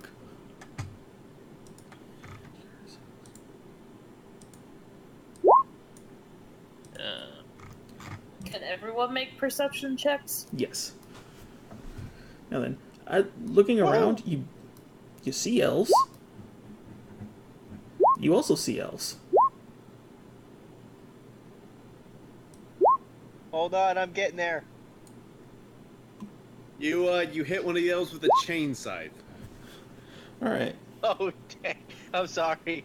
And No. an elf. Oh, what the hell? God, someone stop him! He's a murderer. I'm just like, wait, why is there a +1 to... Oh, fuck. This isn't working.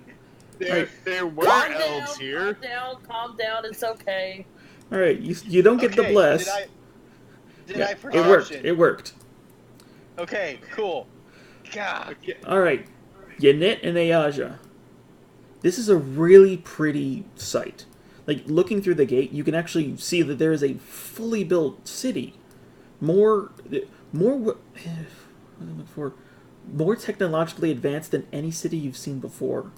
You can see buildings made out of purely cut stone. You can see little lights flickering on around. You can even see these little tiny spider-looking things that are made of gold just zipping around the area on the inside.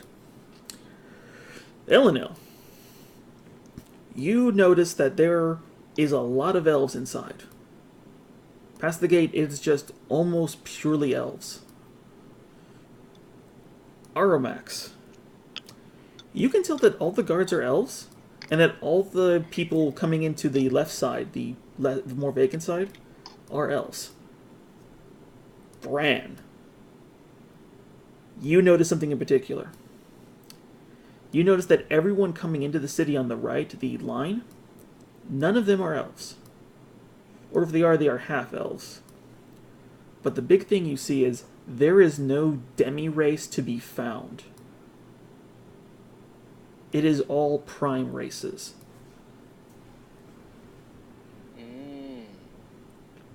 No Goliath, no Aarakocra, no Ganassi. None of them. You see predominantly elves with a smattering of humans and dwarves.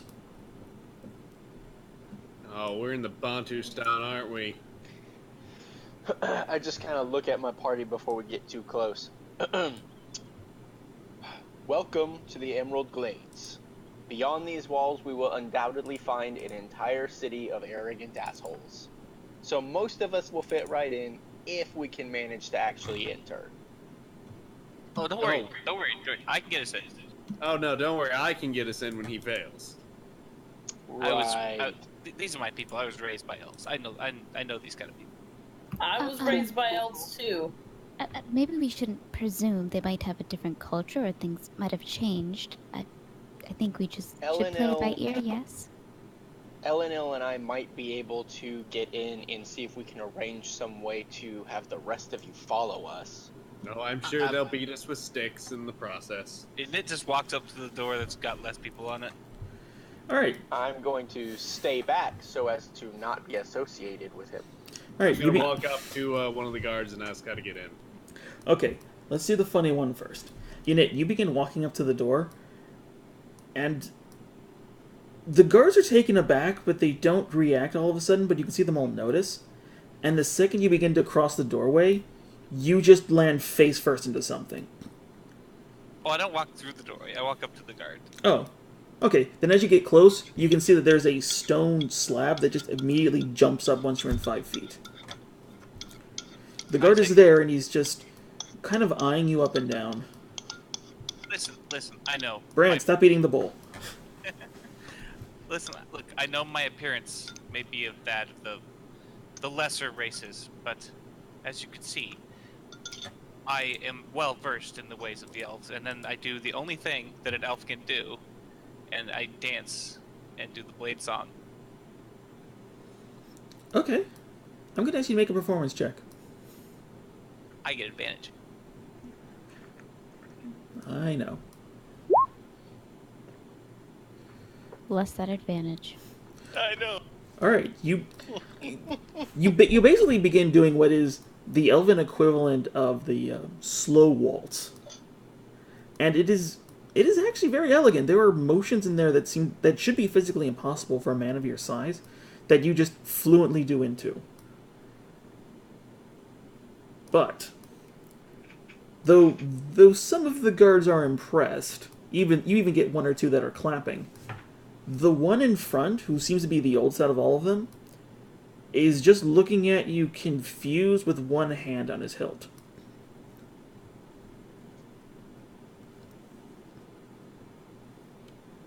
None of them engage. Now then, to Aramax. You go up to a guard. On which side? Let's see. Which sides were there? The left was only elves, the right is everyone else.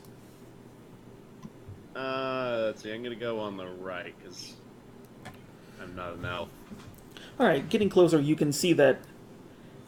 Well, you do not see the door close as it does to Yanit, but as you get closer, a couple of the guards just take notice, though they seem far less hostile and more just interested, as if this is kind of a rare thing for them. Getting up to it, you do come to looks to be sort of a staggered half elf with a decently muscular build, but still an elf, so diminutive in some fashion.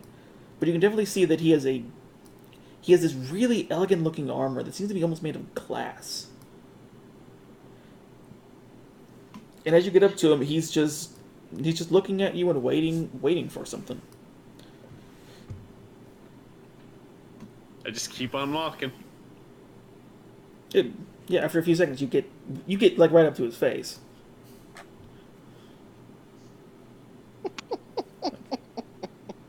Just keep on walking. You're in his face. Where are you walking? Further in. Okay. You go. No, it's just. Hold on a second. I mean, like you were standing in front of him.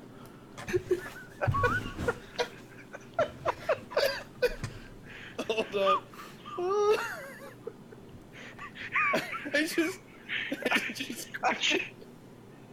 I'm just seeing Armax like chest to chest on this guy, like his legs just keep moving, but he's not going anywhere. His face just smushes into his armor. It's perfect.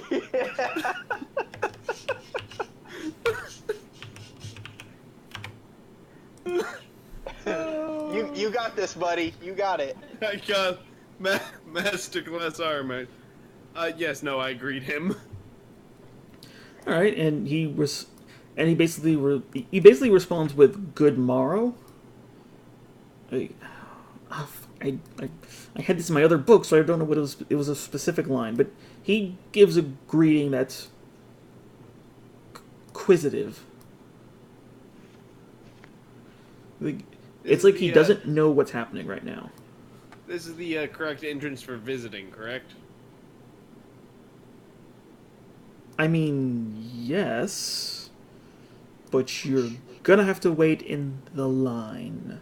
And he just points to the line of people, which you can now see some of them are giving you dirty looks. I'm gonna go wait in line, like at the back of it. Mm-hmm. Easy enough. No problem. How long's the line? It's about 30 people. That's about 30 people? That's not too bad. Is there any paperwork we need to fill out beforehand or anything like that? Any requirements? He chuckles to himself. Don't worry. All of that is handled inside. Once you get scanned. Hard on? What?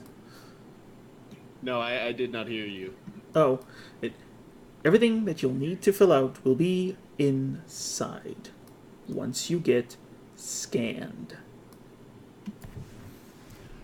No problem. Real quick, I have a madman with a bit of a dancing fever. Will that be any problem? It's not contagious. He's just So long as he follows the rules, everything will be fine. Wondrous. Come along, my friend. We need to get your medicine. I drag him away. All right, you go over to Unit, who's currently breakdancing, unless you wanted to change anything. Well, I should say, hold on. Armax having that conversation. Unit, you basically get through with enough of it to be recognizable, but they're not doing anything. You're not gonna let me in? There's a line. Hold on.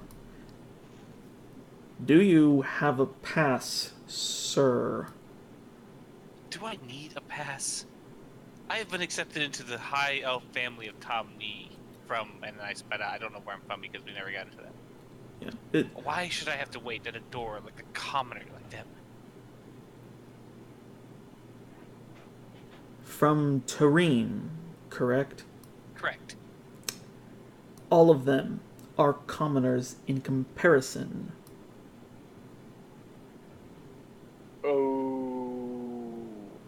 Oh, snap fingers. I need somebody to send a message to my family, please, to come here and kill them all. Who's that sending? We welcome the challenge.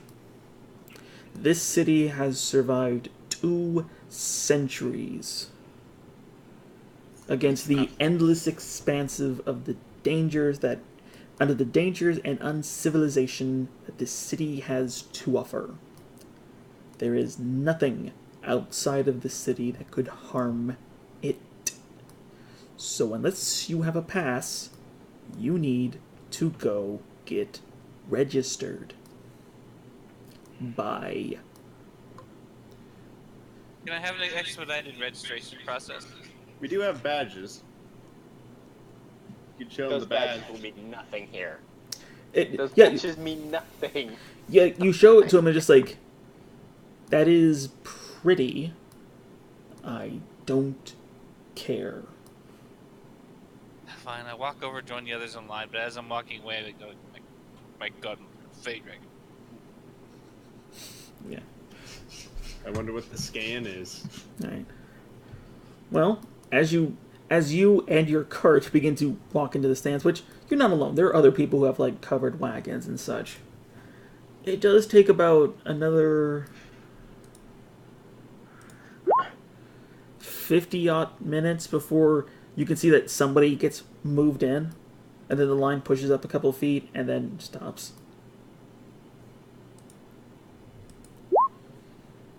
Another half an hour later, another full family with a cart pulls in. So there's a good expanse, but there's still at least 26 more people in front of you. So, vaccination day at Petco, gotcha.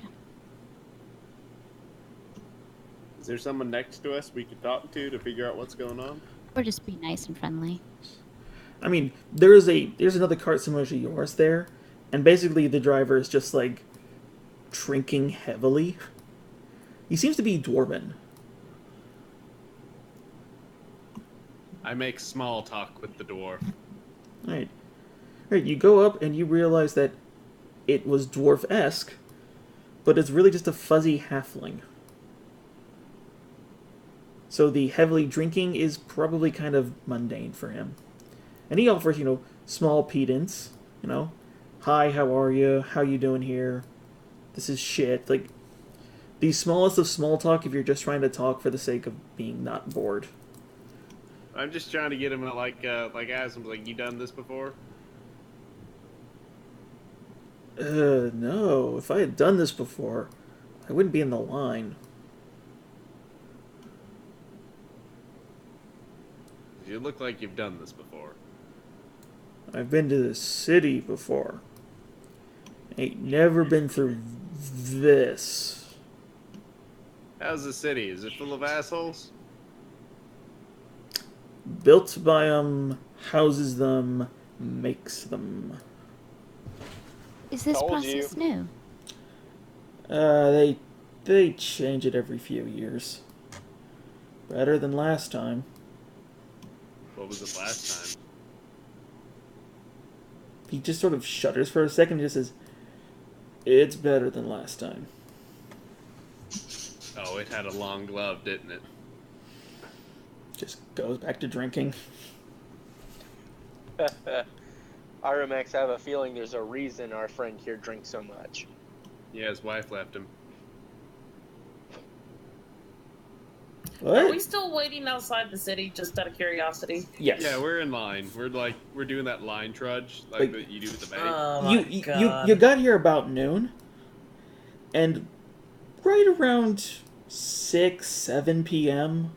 for us, well past sundown for your characters, you're at the quote front of the line. Oh, please don't use bank hours. Oh, please don't use bank hours. Dude, it's a city. I'm pretty sure they don't use bank hours, whatever the hell that is. It could be They're titty elf. bank. It could be titty bank. It could be They're fun. elves. They're assholes. They're I lucky mean, they don't well- register things in schmeckins. Excuse me? I'm an elf, am I an asshole? I don't know. Do you build a flowery city and then don't allow people into it? Do you name your children Gwen Well, Fonderel? if I built a flowery city, it would be literally filled with flowers. But that doesn't answer the question. The guard at the front with a little checkboard, who's behind what looks to be like a chain link fence, starts to wave you guys in. Woo, let's go. Oh, come on, let's go. I'm afraid of bank hours. Alright, so driving in, it's a very wide entranceway that you're entering into, basically to accommodate carts. But as you start to pull in, you realize that there's a gate in front of you. And then once all of you are inside, the gate behind you closes. The man with the clipboard goes to just about the front, not in front of you, but like sitting in the adjacent fencing. He goes where you can all see him. He goes, first system. Put any objects that are considered dangerous, hazardous, rare, contaminated, powerful, deadly, or any of the above in combination into the slot. And you can see in the wall next to you, this wooden drawer just pushes out. You will have everything returned once you're done. This might take me a little bit. Yeah, I say in Elvish, I can't fit inside the slot. That's why it takes so long. The old system was so much easier. Used a glove, didn't it? That sounds disgusting. What was the old system? I say loudly, raising my hand. I'm just wordlessly starting to put all my dangerous stuff in the slot. I'm just putting a crossbow in there. I didn't quite hear. What does he want us to put into the box? It's TSA. He's telling you to declare everything that you have that's deadly, dangerous, rare, expensive, exotic, unworldly. I'm gonna just kind of back up a little bit and put the necklace on myself and then give him everything. But the necklace I'm gonna wear. Okay. Interesting. So yeah, do you guys put everything in there? Or I should Yes, say... I put my 2 scimitars in there. I have got way too many things to specify, so I'm just putting... I'm sure they bring... You can easily just say you empty your inventory, and if there's anything specifically you want to keep, you can say that. I'm keeping everything but the 2 scimitars. The rest is not dangerous. I'm keeping my magical friend necklace and my wand. Wand. How big is the slot? It's actually big enough that you could fit in it. I jump in the slot. Sir, that's the next section. That's where I want to go. The next section. Get out of the damn You said slot. anything that's dangerous. I can't take No. myself. Any No. They checked objects, sir.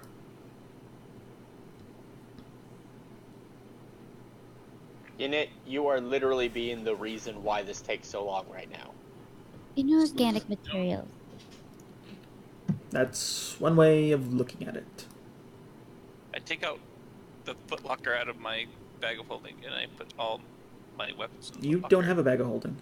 I had a bag of holding. No, I you gave it you to- gave it to no, I Brian. gave it to- Brian, give me that damn bag of My footlocker's in there. Meanwhile, there's just a bunch of other people in the TSA line. Just come on. No, you guys were the end. No one jumped in after you. Oh, good. I take my footlocker out of the bag of holding that he didn't know was in there because I grabbed it all. I put all my weapons in the footlocker and I put that in the slot.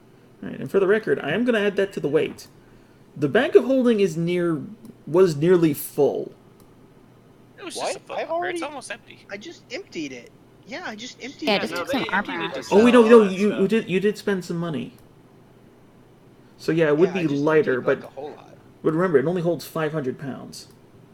We It's a also foot took locker. You that can put stuff in armor it. It doesn't take up that much room Well, or weight. later. Space was That's all later yeah, stuff. yeah. So it's getting better, definitely. All right. So yeah, do any of you keep anything specific? I do not put my funky bedroll in. I wrap it around my shoulders, and I declare my fanny pack and something inside my fanny pack. I wear the garnet necklace. Necklace and wand. Unit, please message me privately what's in the fanny pack. I look like normal. Yeah, you basically didn't have much except like your trinkets. Yep, really all I had that were dangerous were those 2 swords. The rest is kosher. All right, Will, what about you? The only thing I am keeping is my special box of special thing.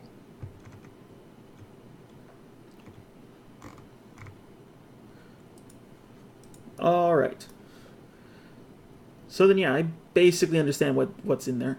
So yeah, so as soon as you're all done, you look to him and just like tell him, you basically tell him that you're done, and he just like, very well. He just taps on the fence, and then the drawer slides in, perfectly flush with the wall, and doesn't even leave a seam. I have a quick question, I say as I raise my hand. What? If we become repeat visitors, will this get easier? The line I'm supposed to say is yes.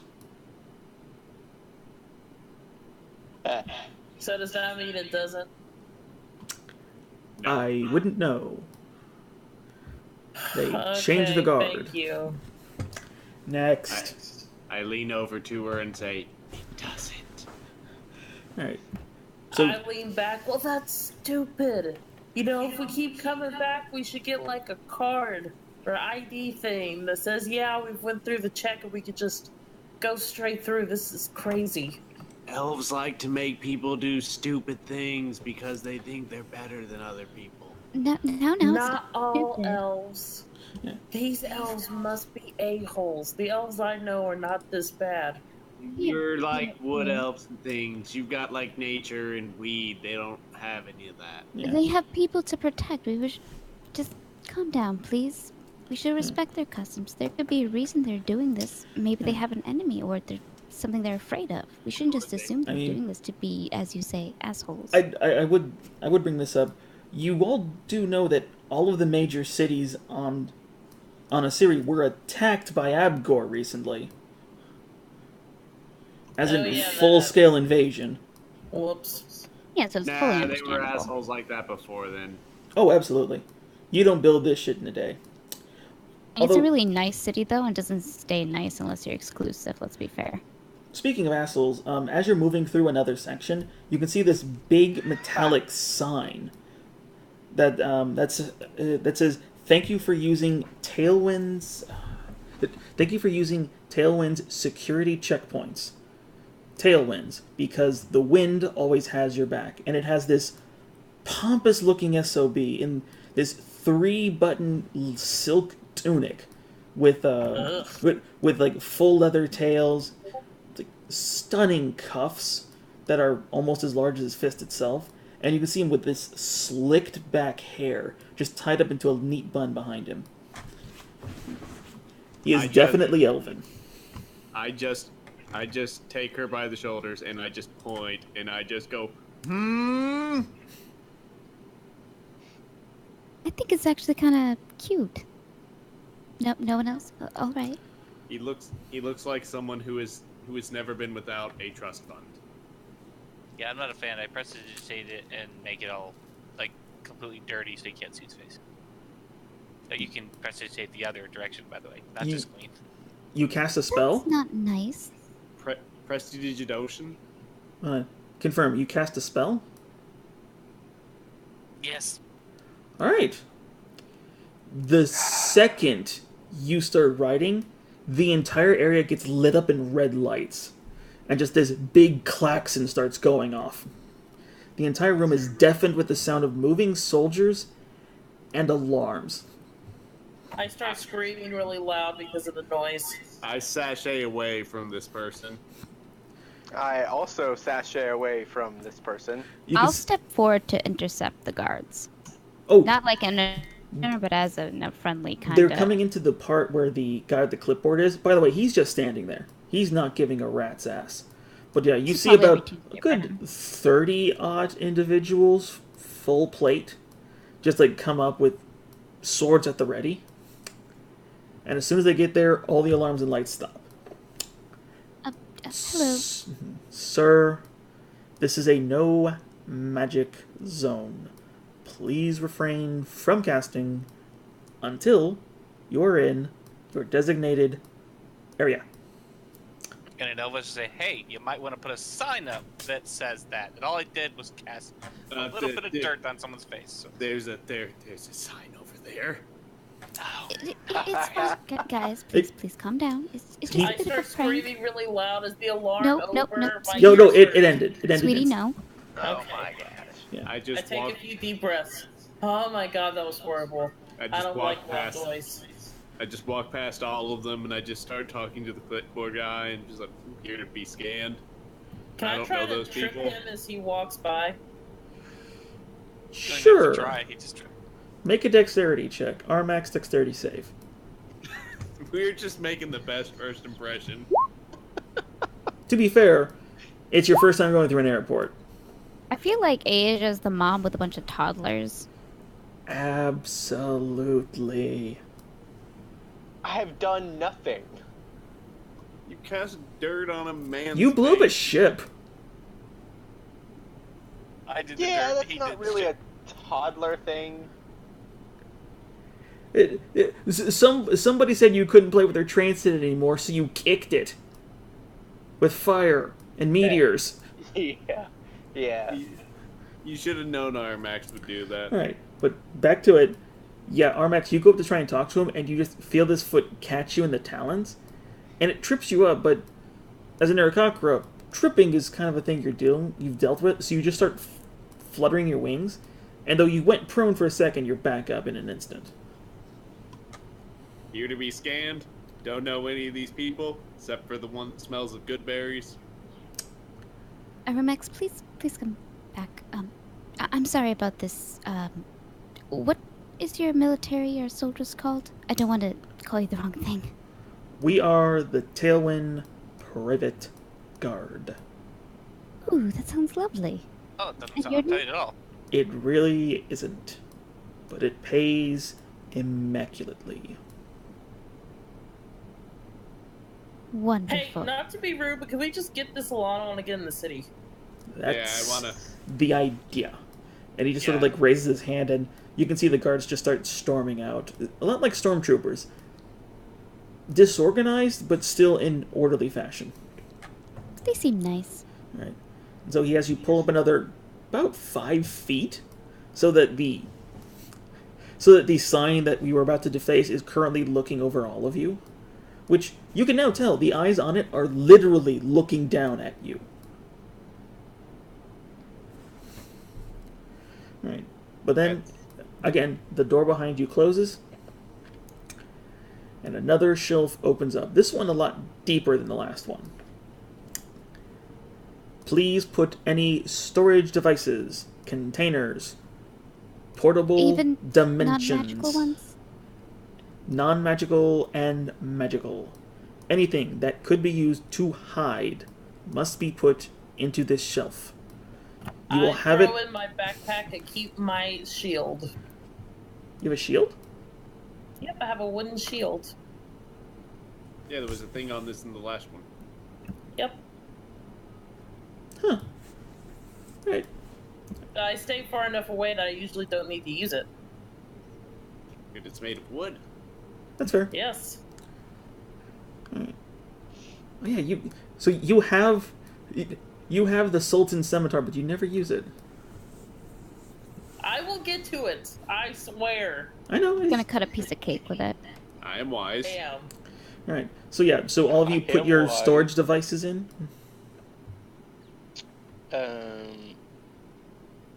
I guess I'll put my. Man, I don't want to let it out of my sight. Once I'm again, wearing mine, just openly. once again, if you put everything in there, just tell me that. If you keep anything, tell me. If you I want to just keep it have the- secret, Right. you can tell me through Discord. I want to take the stuff that I told you out of it and hide that in my armor. Right. And then you put your storage away. I'll put the penny back in there. All right. I guess I'll go ahead and put. God, I really don't want to let it go. I guess I'll go ahead and put the box of the special thing in the bag of holding, and then put the bag of holding in the drawer thing. All right. And Eleanor put her stuff in Armax.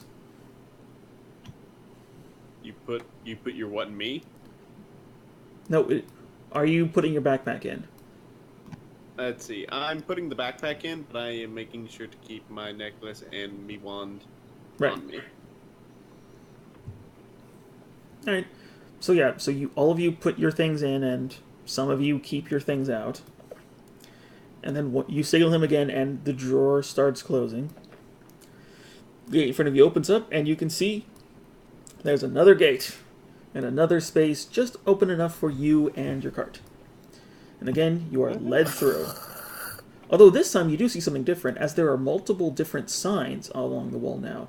Some of them are advertising for local breweries, some of them are advertising for healing creams. There's one that specifically offers a lawn service. Just a whole bunch of different advertisements. And then, once you're in the middle again, the door behind you closes, and the guy with the clipboard steps up. This is your last chance to register anything that you may think is dangerous. This includes weapons, mundane and otherwise. This includes artifacts, attuned or not. This includes anything that you were not born with. They are to be declared verbally to us. Failure to do so will result in immediate incarceration and loss of property. Well, my armor's magical, but I'm sort of wearing it at the moment. I don't want to be So indecent. long as you declare it. This is the part where you do not have to remove it, but you must tell us. Okay, I have a necklace that negates magic and the armor. That's pretty much it at the most, and the rest of it's in the back or moving forward. Very well. I immediately go into extreme detail on everything that I'm wearing. Yeah. And I mean everything. Yeah, I didn't know you wore lingerie. It has anti-chafing Maybe. powers. You never know. I mean, prestidigitation can make silk, so it makes sense. And the Mormons have magic underwear. Yeah, but that's just +5 versus chastity. Alright, so yeah, so you declare anything, and from DM to player, there's nothing you have that you could even be considered dangerous, correct? Because I don't think any of your trinkets were that bad. No. And I put my thing in the bag of holding. Alright. Can we... If there was anything in the cart that needed to be removed, I would have done that already. Yeah. That, or you can also declare it here. This is basically the one where it's like, we don't have a shelf big enough, so just tell us. Right. Like, I can't pull up the cart inventory to just... Yeah. I'm complying. Okay? I'm not hiding anything. You basically tell him, and he writes it down. And then Armax and Yanit. I mentioned that I have a magic wand and tell him that my best friend is in the necklace and he can be quite rambunctious sometimes, but I can keep him under control. Noted. Yanit? I have no idea what he would consider dangerous. He basically said anything you were not born with. Oh, no, he literally said that. I have a lucky charm that in the shape of a card and a gem, but they are not dangerous. Very well. Please hold for scan. And you can see next to him that there's like a small box, and he just punches it. And the red lights turn back on, but there's no alarm. And then right in front of you, you can see this sort of wispy this wispy barrier of like red energy just starts forming and then starts slowly moving towards all of you. Oh, wait, sir. I have to take the necklace off first. I don't think your thinking will work when I'm wearing it. Don't worry, it's designed to always work. No one can escape a tailwind when they're trying to make money. So yeah, the field just starts passing over you guys. And then, let's see, we go over Armax first. Then LNL. Then Iyaja. Do I feel anything when this field goes over me? Oh, yeah, no, you feel like every part of your body, like, you know when your arm falls asleep? Oh, yeah. That's your everything. I try to, like, shake body parts awake because I think they're asleep. Yeah. Like, you can even feel, like, your brain and your tongue. It's not a fun experience. I will shake my entire body because I think everything's asleep. Alright. Now the question is, Bran, are you before or after Unit? I guess I'd be at the back? I don't know. Alright. Unit, are you going to let this happen? Yes, let it go. Alright. So the beam starts moving over, passes by the cart, and as soon as the beam's at the halfway point, everyone can begin to see that there are small little glyphs popping up on everyone. Specifically around the objects you declared.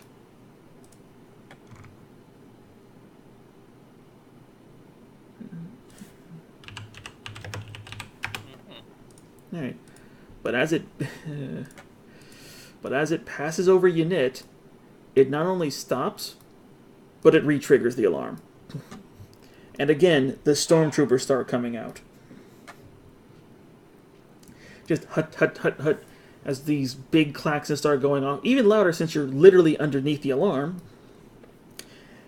And another 30 people are just standing there waiting. Although this time they have their weapons drawn. I declared them! The clipboard says, Sir, you did not state that the object you considered a trinket was a power card. I didn't know it was a power card. I said it was a lucky charm that was shaped like a card. Sir, I do not believe your naivete. Are you gonna try and keep lying to him? I didn't really know it was dangerous. The last time you showed it to someone, they damn near fainted. I just thought they had a weak constitution. I mean, it gives you nice little visions. Are you going to tell him that you had no idea about this thing? I lean in to vouch for him and just like, no, he really is just that naive. I slap him. Make a deception check. It's not a lie if you believe it. Yes, but you also know that it's dangerous. I don't know. Do I look like someone who knows what is something that's dangerous? Yes. Because despite everything, you still have a sense of self-preservation. Armax, this is very dangerous. Don't put it on the windowsill. Turns around. Armax, there's 2 on the windowsill. All right, Unit, I need a deception check from you, but because of Armax, you have advantage. God, stupid dice. You couldn't lie if Satan was helping you.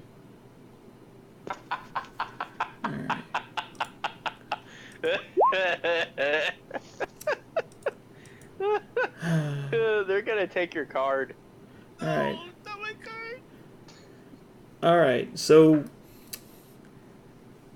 the guard looks at Armax, sort of like squints his eyes, just sort of like takes in everything. Then he looks over to Unit, just sweating bullets, and he's like, Sir, I can understand your incompetence could lead you to believe that power cards wouldn't be seen as a threat to security on all levels. So, you are going to be fined for your transgression, but we will not incarcerate you. Consider yourself blessed. I often And with that, you can feel the card moving out of your jacket and just start flying upwards. No! Wait, they're taking it away from me and I'm fined? Yes. Yeah, but you're not going to jail. But it's my power card! Do I get it back when I leave town? No. Sir, power cards are forbidden in all civilized societies. They are a menace unto reality. If you had come from an actual family, you would have known this. I punch him. Oh, now you're gonna make fun of him because he was adopted? I mean, he's behind a fence. He's behind a steel fence. I memorize his face, and I'm going to find him later and punch him. I am going to stop him from doing that. I mean, Since I'm right behind him. Yeah, like if you can punch and you just hit the wall and it hurts you, it doesn't budge. I just lean over and whisper in his ear, "We're gonna get the card back. Don't worry."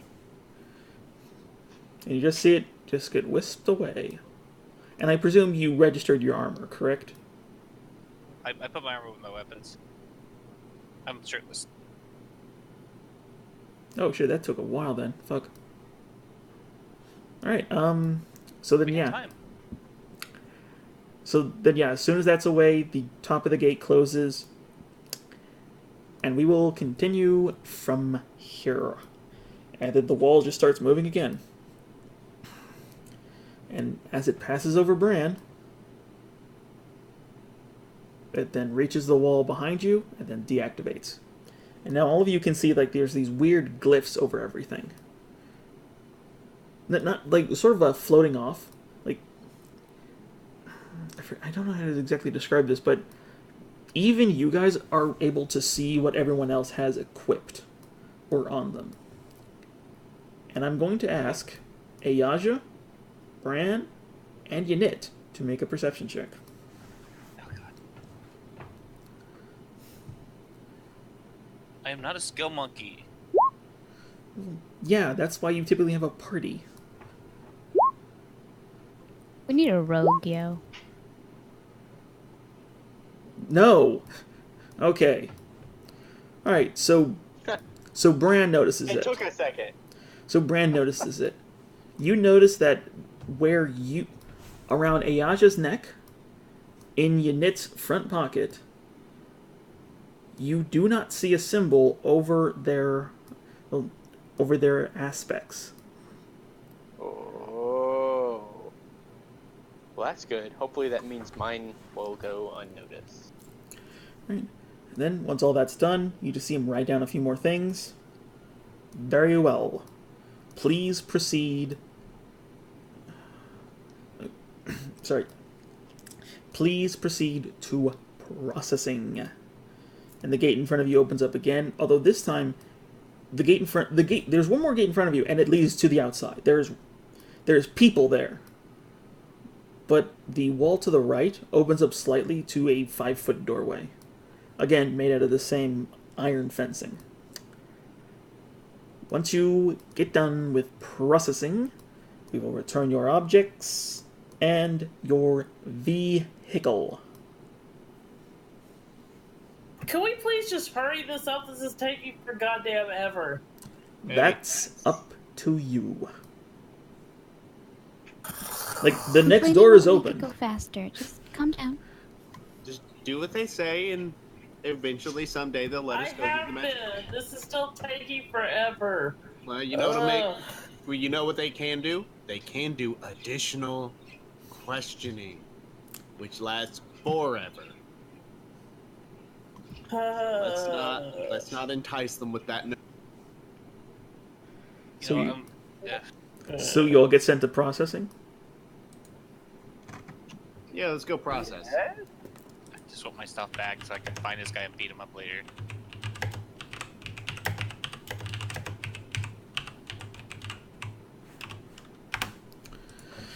Alright, so as you move into the processing, leaving your cart and your 3 mounts beside, you now enter in what seems to be a completely stone room.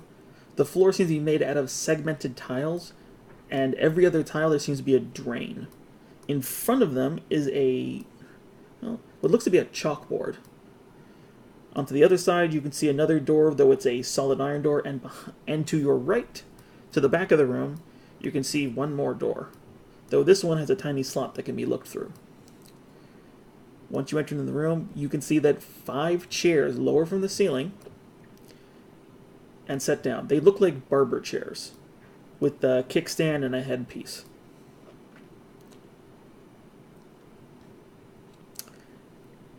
You may proceed. The guy's just behind you, looking at you all with disdain and uninterest. Does it matter who sits where? No. Wait, Does the chair spin? Yes. Is this I start clipboard guy? spinning this chair. As Yeah, fast this as is still Clipboard Man. Is he behind a wall still? Yes. Damn it, I thought He is still behind that fence. I mean, if you did this for a living, you probably get a lot of angry people. Gee, it's almost like he's guarding a city that's as large as Texas. Sweet. Everything's more annoying in Texas. He has to go home sometime. I'm gonna find- Dude, you don't want to mess with this guy. Look at him. His life is nothing but disdain for all of humanity. He will stab you and not feel sadness. He insulted my family. I'm going to punch him. Well, your family's trailer trash. Can I kill the bird? I'm allowed to kill him, right? I mean, there's nothing here that Just says you sit down can't. in the chair. Yeah, just already sitting. Yeah. I'm already sitting in the chair, but I'm just spinning it around. Yeah. The chair's And- not big enough for me. Oh no, they actually are. As soon as you sit into, even for Aramax, as soon as you sit in, it's comfortable. Almost as if it adjusts to you. That makes me suspicious. So, do all of you sit down? Yes. All right. As you all sit down, there's a couple lights that come up on all the corners, and they light up the room quite well. And you can see that it is made of stone, and that it is a blackboard in front of you. Though on the blackboard, you can see a bit of chalk with a wispy purple trail on it. Begin writing. The first thing that it writes is relax, followed by place arms and legs into their proper positions. And you can see that on the armrest, there's a place for your hand to rest on a small iron ball. And your feet have a place to sit in the nice little kickstand. And as soon as you all do that, it says, take 1 deep breath. Do you all listen? Yes. There's a difference between listening and obeying. Do you obey? You're obeying. Yes. I take 2 breaths. Alright. Rebel. Alright. So as soon as you all cake into the air, ting, ting, ting, ting, ting, ting, all of you immediately feel cold steel wrap around your wrists, forearms, feet, legs, ankles, knees, necks, forehead, and 3 around each of your chests, as you are secured flat to the chair. This chair just got a lot less comfortable. Oh, Anything like it this is once. it is damn near painful. And I have then, a question. yeah, What elves are not supposed to deal or touch anything that's metal? that's druids. Is Well, you're not actually Fae, so things like iron won't hurt you. It won't hurt. Well, I have. Okay. It's- it it's won't also physically steel. hurt me. Yeah, no, I'm you just gonna are like, perfectly fine. look completely uncomfortable, revolted, disgusted. All those weird, nasty things are going through my face as Oh, metal is surrounding me. Oh, I'm imagining that you reacted to this the same way that, like, old ladies react to, like, throwing a frog on them. Just freak the hell out. I mean, More and than yeah, likely, yeah. it is basically your face is the only thing that you can move. And then Armax, More screaming. you got your wish. The chairs begin to spin. They begin to tilt forward until your back is horizontal with the floor. I start yelling, I'm a druid, for the love of God, please get the metal off me. Okay? You can attempt to do so, but the guard that's around your neck has a chin guard, so you're basically mumbling. Oh, I keep yelling until I can't yell anymore. Alright. As this goes on, You'll probably pass out. as If this, only I could use that medallion. Don't care. as this goes on, you can hear the door behind you guys open. So, you need to be scanned. Oh no, you're here for processing. Don't worry. It only hurts the first time. You all hear inside the back of your minds. And who would have sat in the chair first? I would have, because I didn't Right. like arguing. Then you would see that as this figure floats past you, you can see these small little purple tendrils just start lightly, just almost tap dancing across the floor. She's still smiling. Like, genuinely happy, not, like, condescending or anything. And as he gets right in front of you and begins to look down, he broadcasts again to all of you, just not caring. You were called the 3. Very well. And that's when you feel it. You feel the sharp pain dig into the back of the base of your head, driving in deeper and deeper. You can feel what seems to be almost a knife's edge just being cut into you. And you can feel it being traced, just dug into your deepest flesh, almost connecting with bone. You can feel it etching into you. In a few seconds, you can even begin to see blood start dripping down. Over, ironically, where the drains are. Like it was planned. After a few minutes of you basically having to hold your breath in order to keep from screaming, he just cheerfully just says, and you're done. And he moves over. Who would be in chair 2?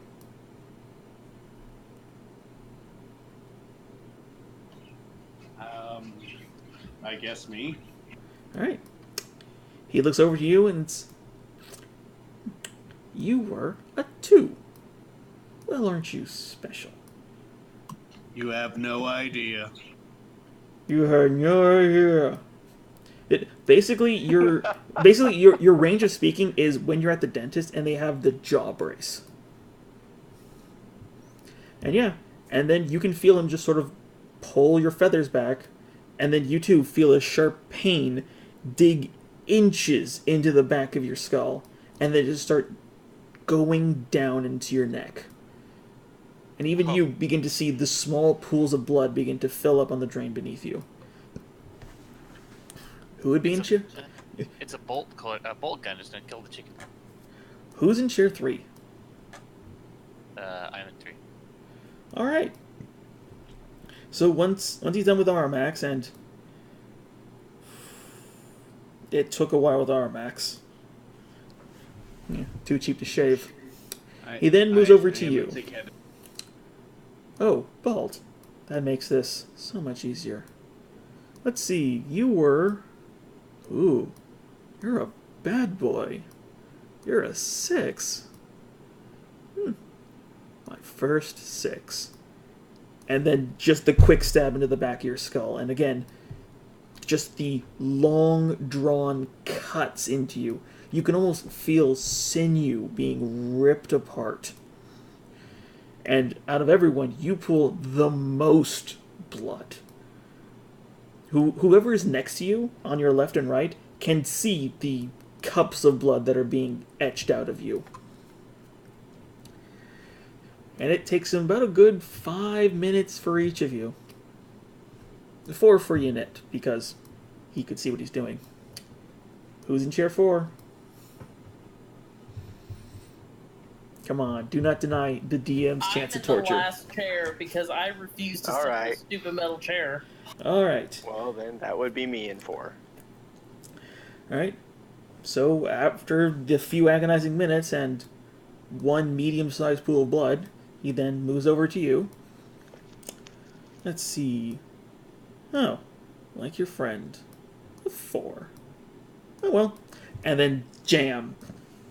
Each time you just hear this sudden smack as the body is being forced into the chair. Each of your motions are being restricted as it just starts cutting into you. It is beyond painful. At some point you feel like he's almost cutting out a wedge of your flesh like a chunk of a cake. And then he stops once he's done. And you too can see a pool of crimson of your own. Which means it now goes to Elenil. Dear sweet Elenil. You then begin to see this purplish, tentacle-footed figure just waft over in your direction. So... Huh. They didn't think much of you now, did they? You're a 2. By the way... I swear to God, if you implant metal in me, I will beat the shit out of you. You're lucky I'm telekinetic, or I wouldn't have been able to hurt that. But don't worry. The only metal I use... Actually, I do use a lot of metal. I'll get back to you on that. Stab. And he begins his own cutting into you. Into my body. He's jammed something... I am so pissed. He's jammed something into you that cuts like a knife's blade. And you, too, just feel parts of your body just being ripped apart. Like, these are no clean cuts. I yell at him, are you cutting me with a metal knife or blade? Oh, don't worry, it's all right natural. Now. It's obsidian. And after another 5 minutes of this agonizing pain, he just stands back up. He's like, and you're done. Have a nice day.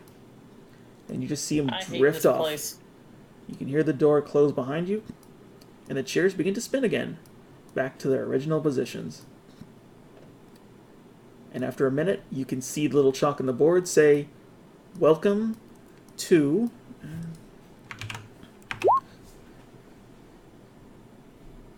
Sen 6. Or Sten 6, sorry. And then once it's done writing, the chalk lands back down, and all of you are immediately released. I immediately jump out of the chair and try to wipe myself off and jiggle around because that was the most horrifying experience she has ever had in her entire life. I immediately turn around to Elenil and just start staring at the back of her head. Being, hold on, let me just get a look and see what they did. All right. Well, she would have touched it first, and the first thing you notice is it's completely dry. There is not a speck of blood or moisture of any kind.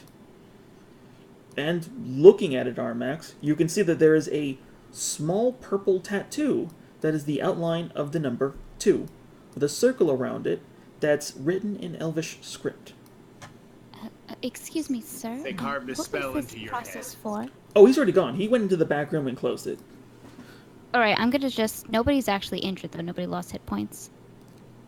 Currently? No. Or none of you are aware, I should say. I'll lay on hands, everyone, just in case. Give them each 5. No, not 5. Wow, math. I can math. Each of them just 1 point. Alright. Hey, as a kind gesture to whatever wounds they might have, you go around and do it, and... like, it feels better, but it's not like... you don't really feel like you're recovering from any wound. It's strange, because even... just like a pat on the back kind of thing, or... basically. A mother's kiss after a boo-boo. You brought it up. You do, however, see that the blood that was on the floor is no longer there. It's bone dry.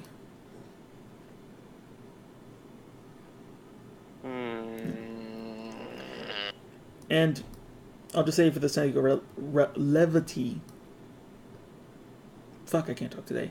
All of you find the numbers he called you on the back of your heads. Though they're thin and very sort of discreet, so they don't stand out. But if you're looking for it, them sort of if thing? you're looking for it, you can see it, yeah. All of your numbers are on there, followed by a circle with Elven script. Can I read what the script says? Yes. What number did Aja have? You read I mine, didn't it's see the a first two. time. I believe, what is it?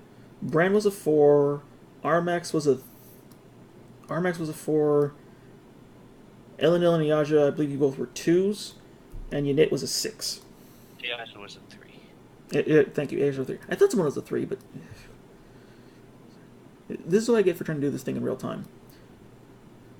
Yeah, it was a 3, and then 4, and then 2, then 6, and then Right. another. Yeah, Thank you. whatever. This is also why I record, so I can go back. But yeah, looking at it, the first thing you see at the top, it just says, by our glorious sponsorship by the Tailwind family. And then crusting underneath it, you can see temporary entry into Sten Sex City. Usable for 1 season. Enjoy your stay.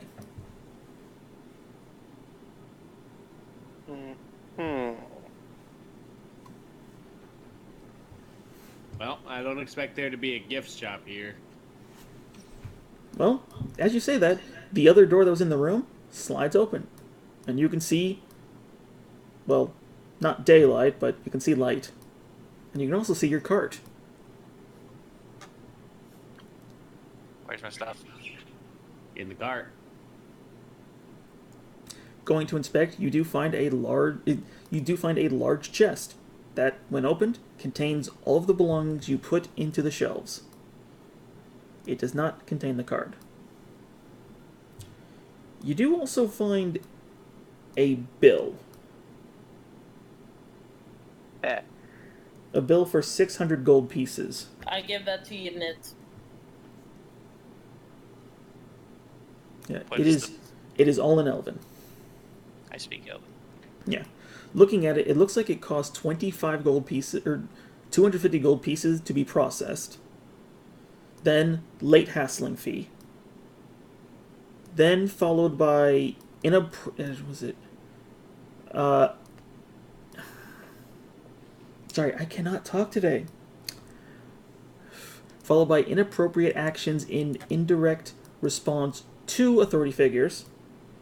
Then followed by failure to comply. All of which amounting into the total sum. It does have an address to where to pay, and it has a time. A time that you can see is magically counting down. 48 hours. Or at this point, 47 hours, 56 minutes. But yeah, it takes you a little bit to get all your stuff in, but you are now currently in Stensix, the first city in the Emerald Glades. Well, there's only one thing we need to do.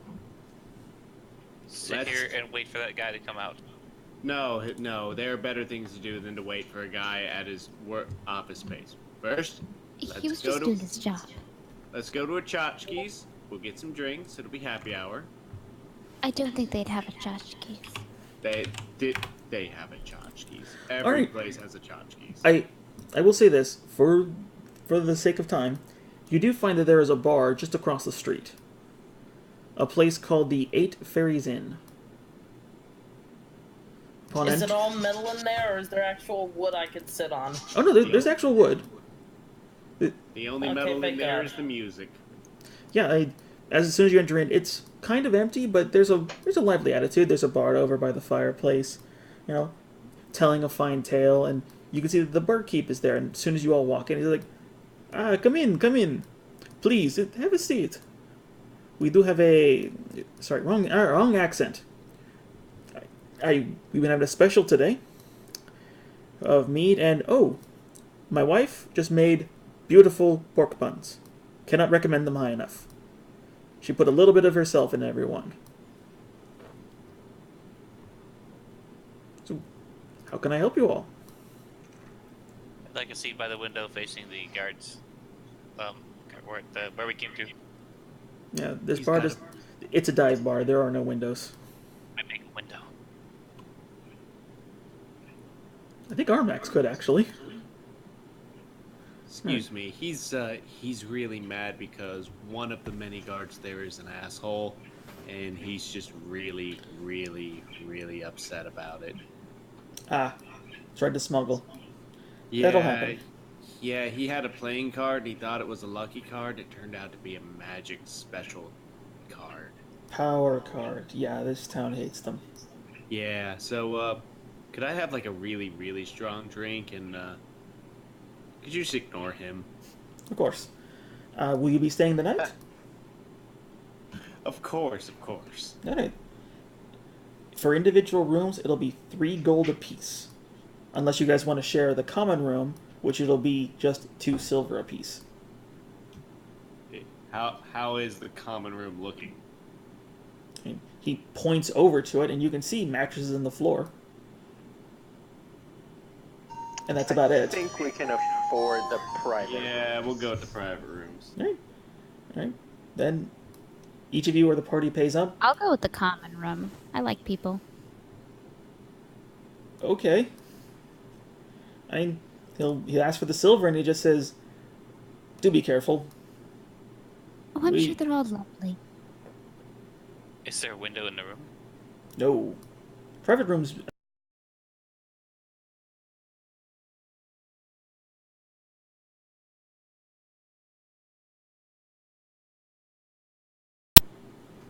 But yeah, all of you go to your respective rooms, and there's going to be libation and food involved, but yeah, you essentially turn in for the night. Your first night in Sten 6. And that's what we're going to call it for the night. Can I actually just say that I stayed outside watching the processing center until I felt like I needed to go upstairs to this? Sure. How big was the entrance?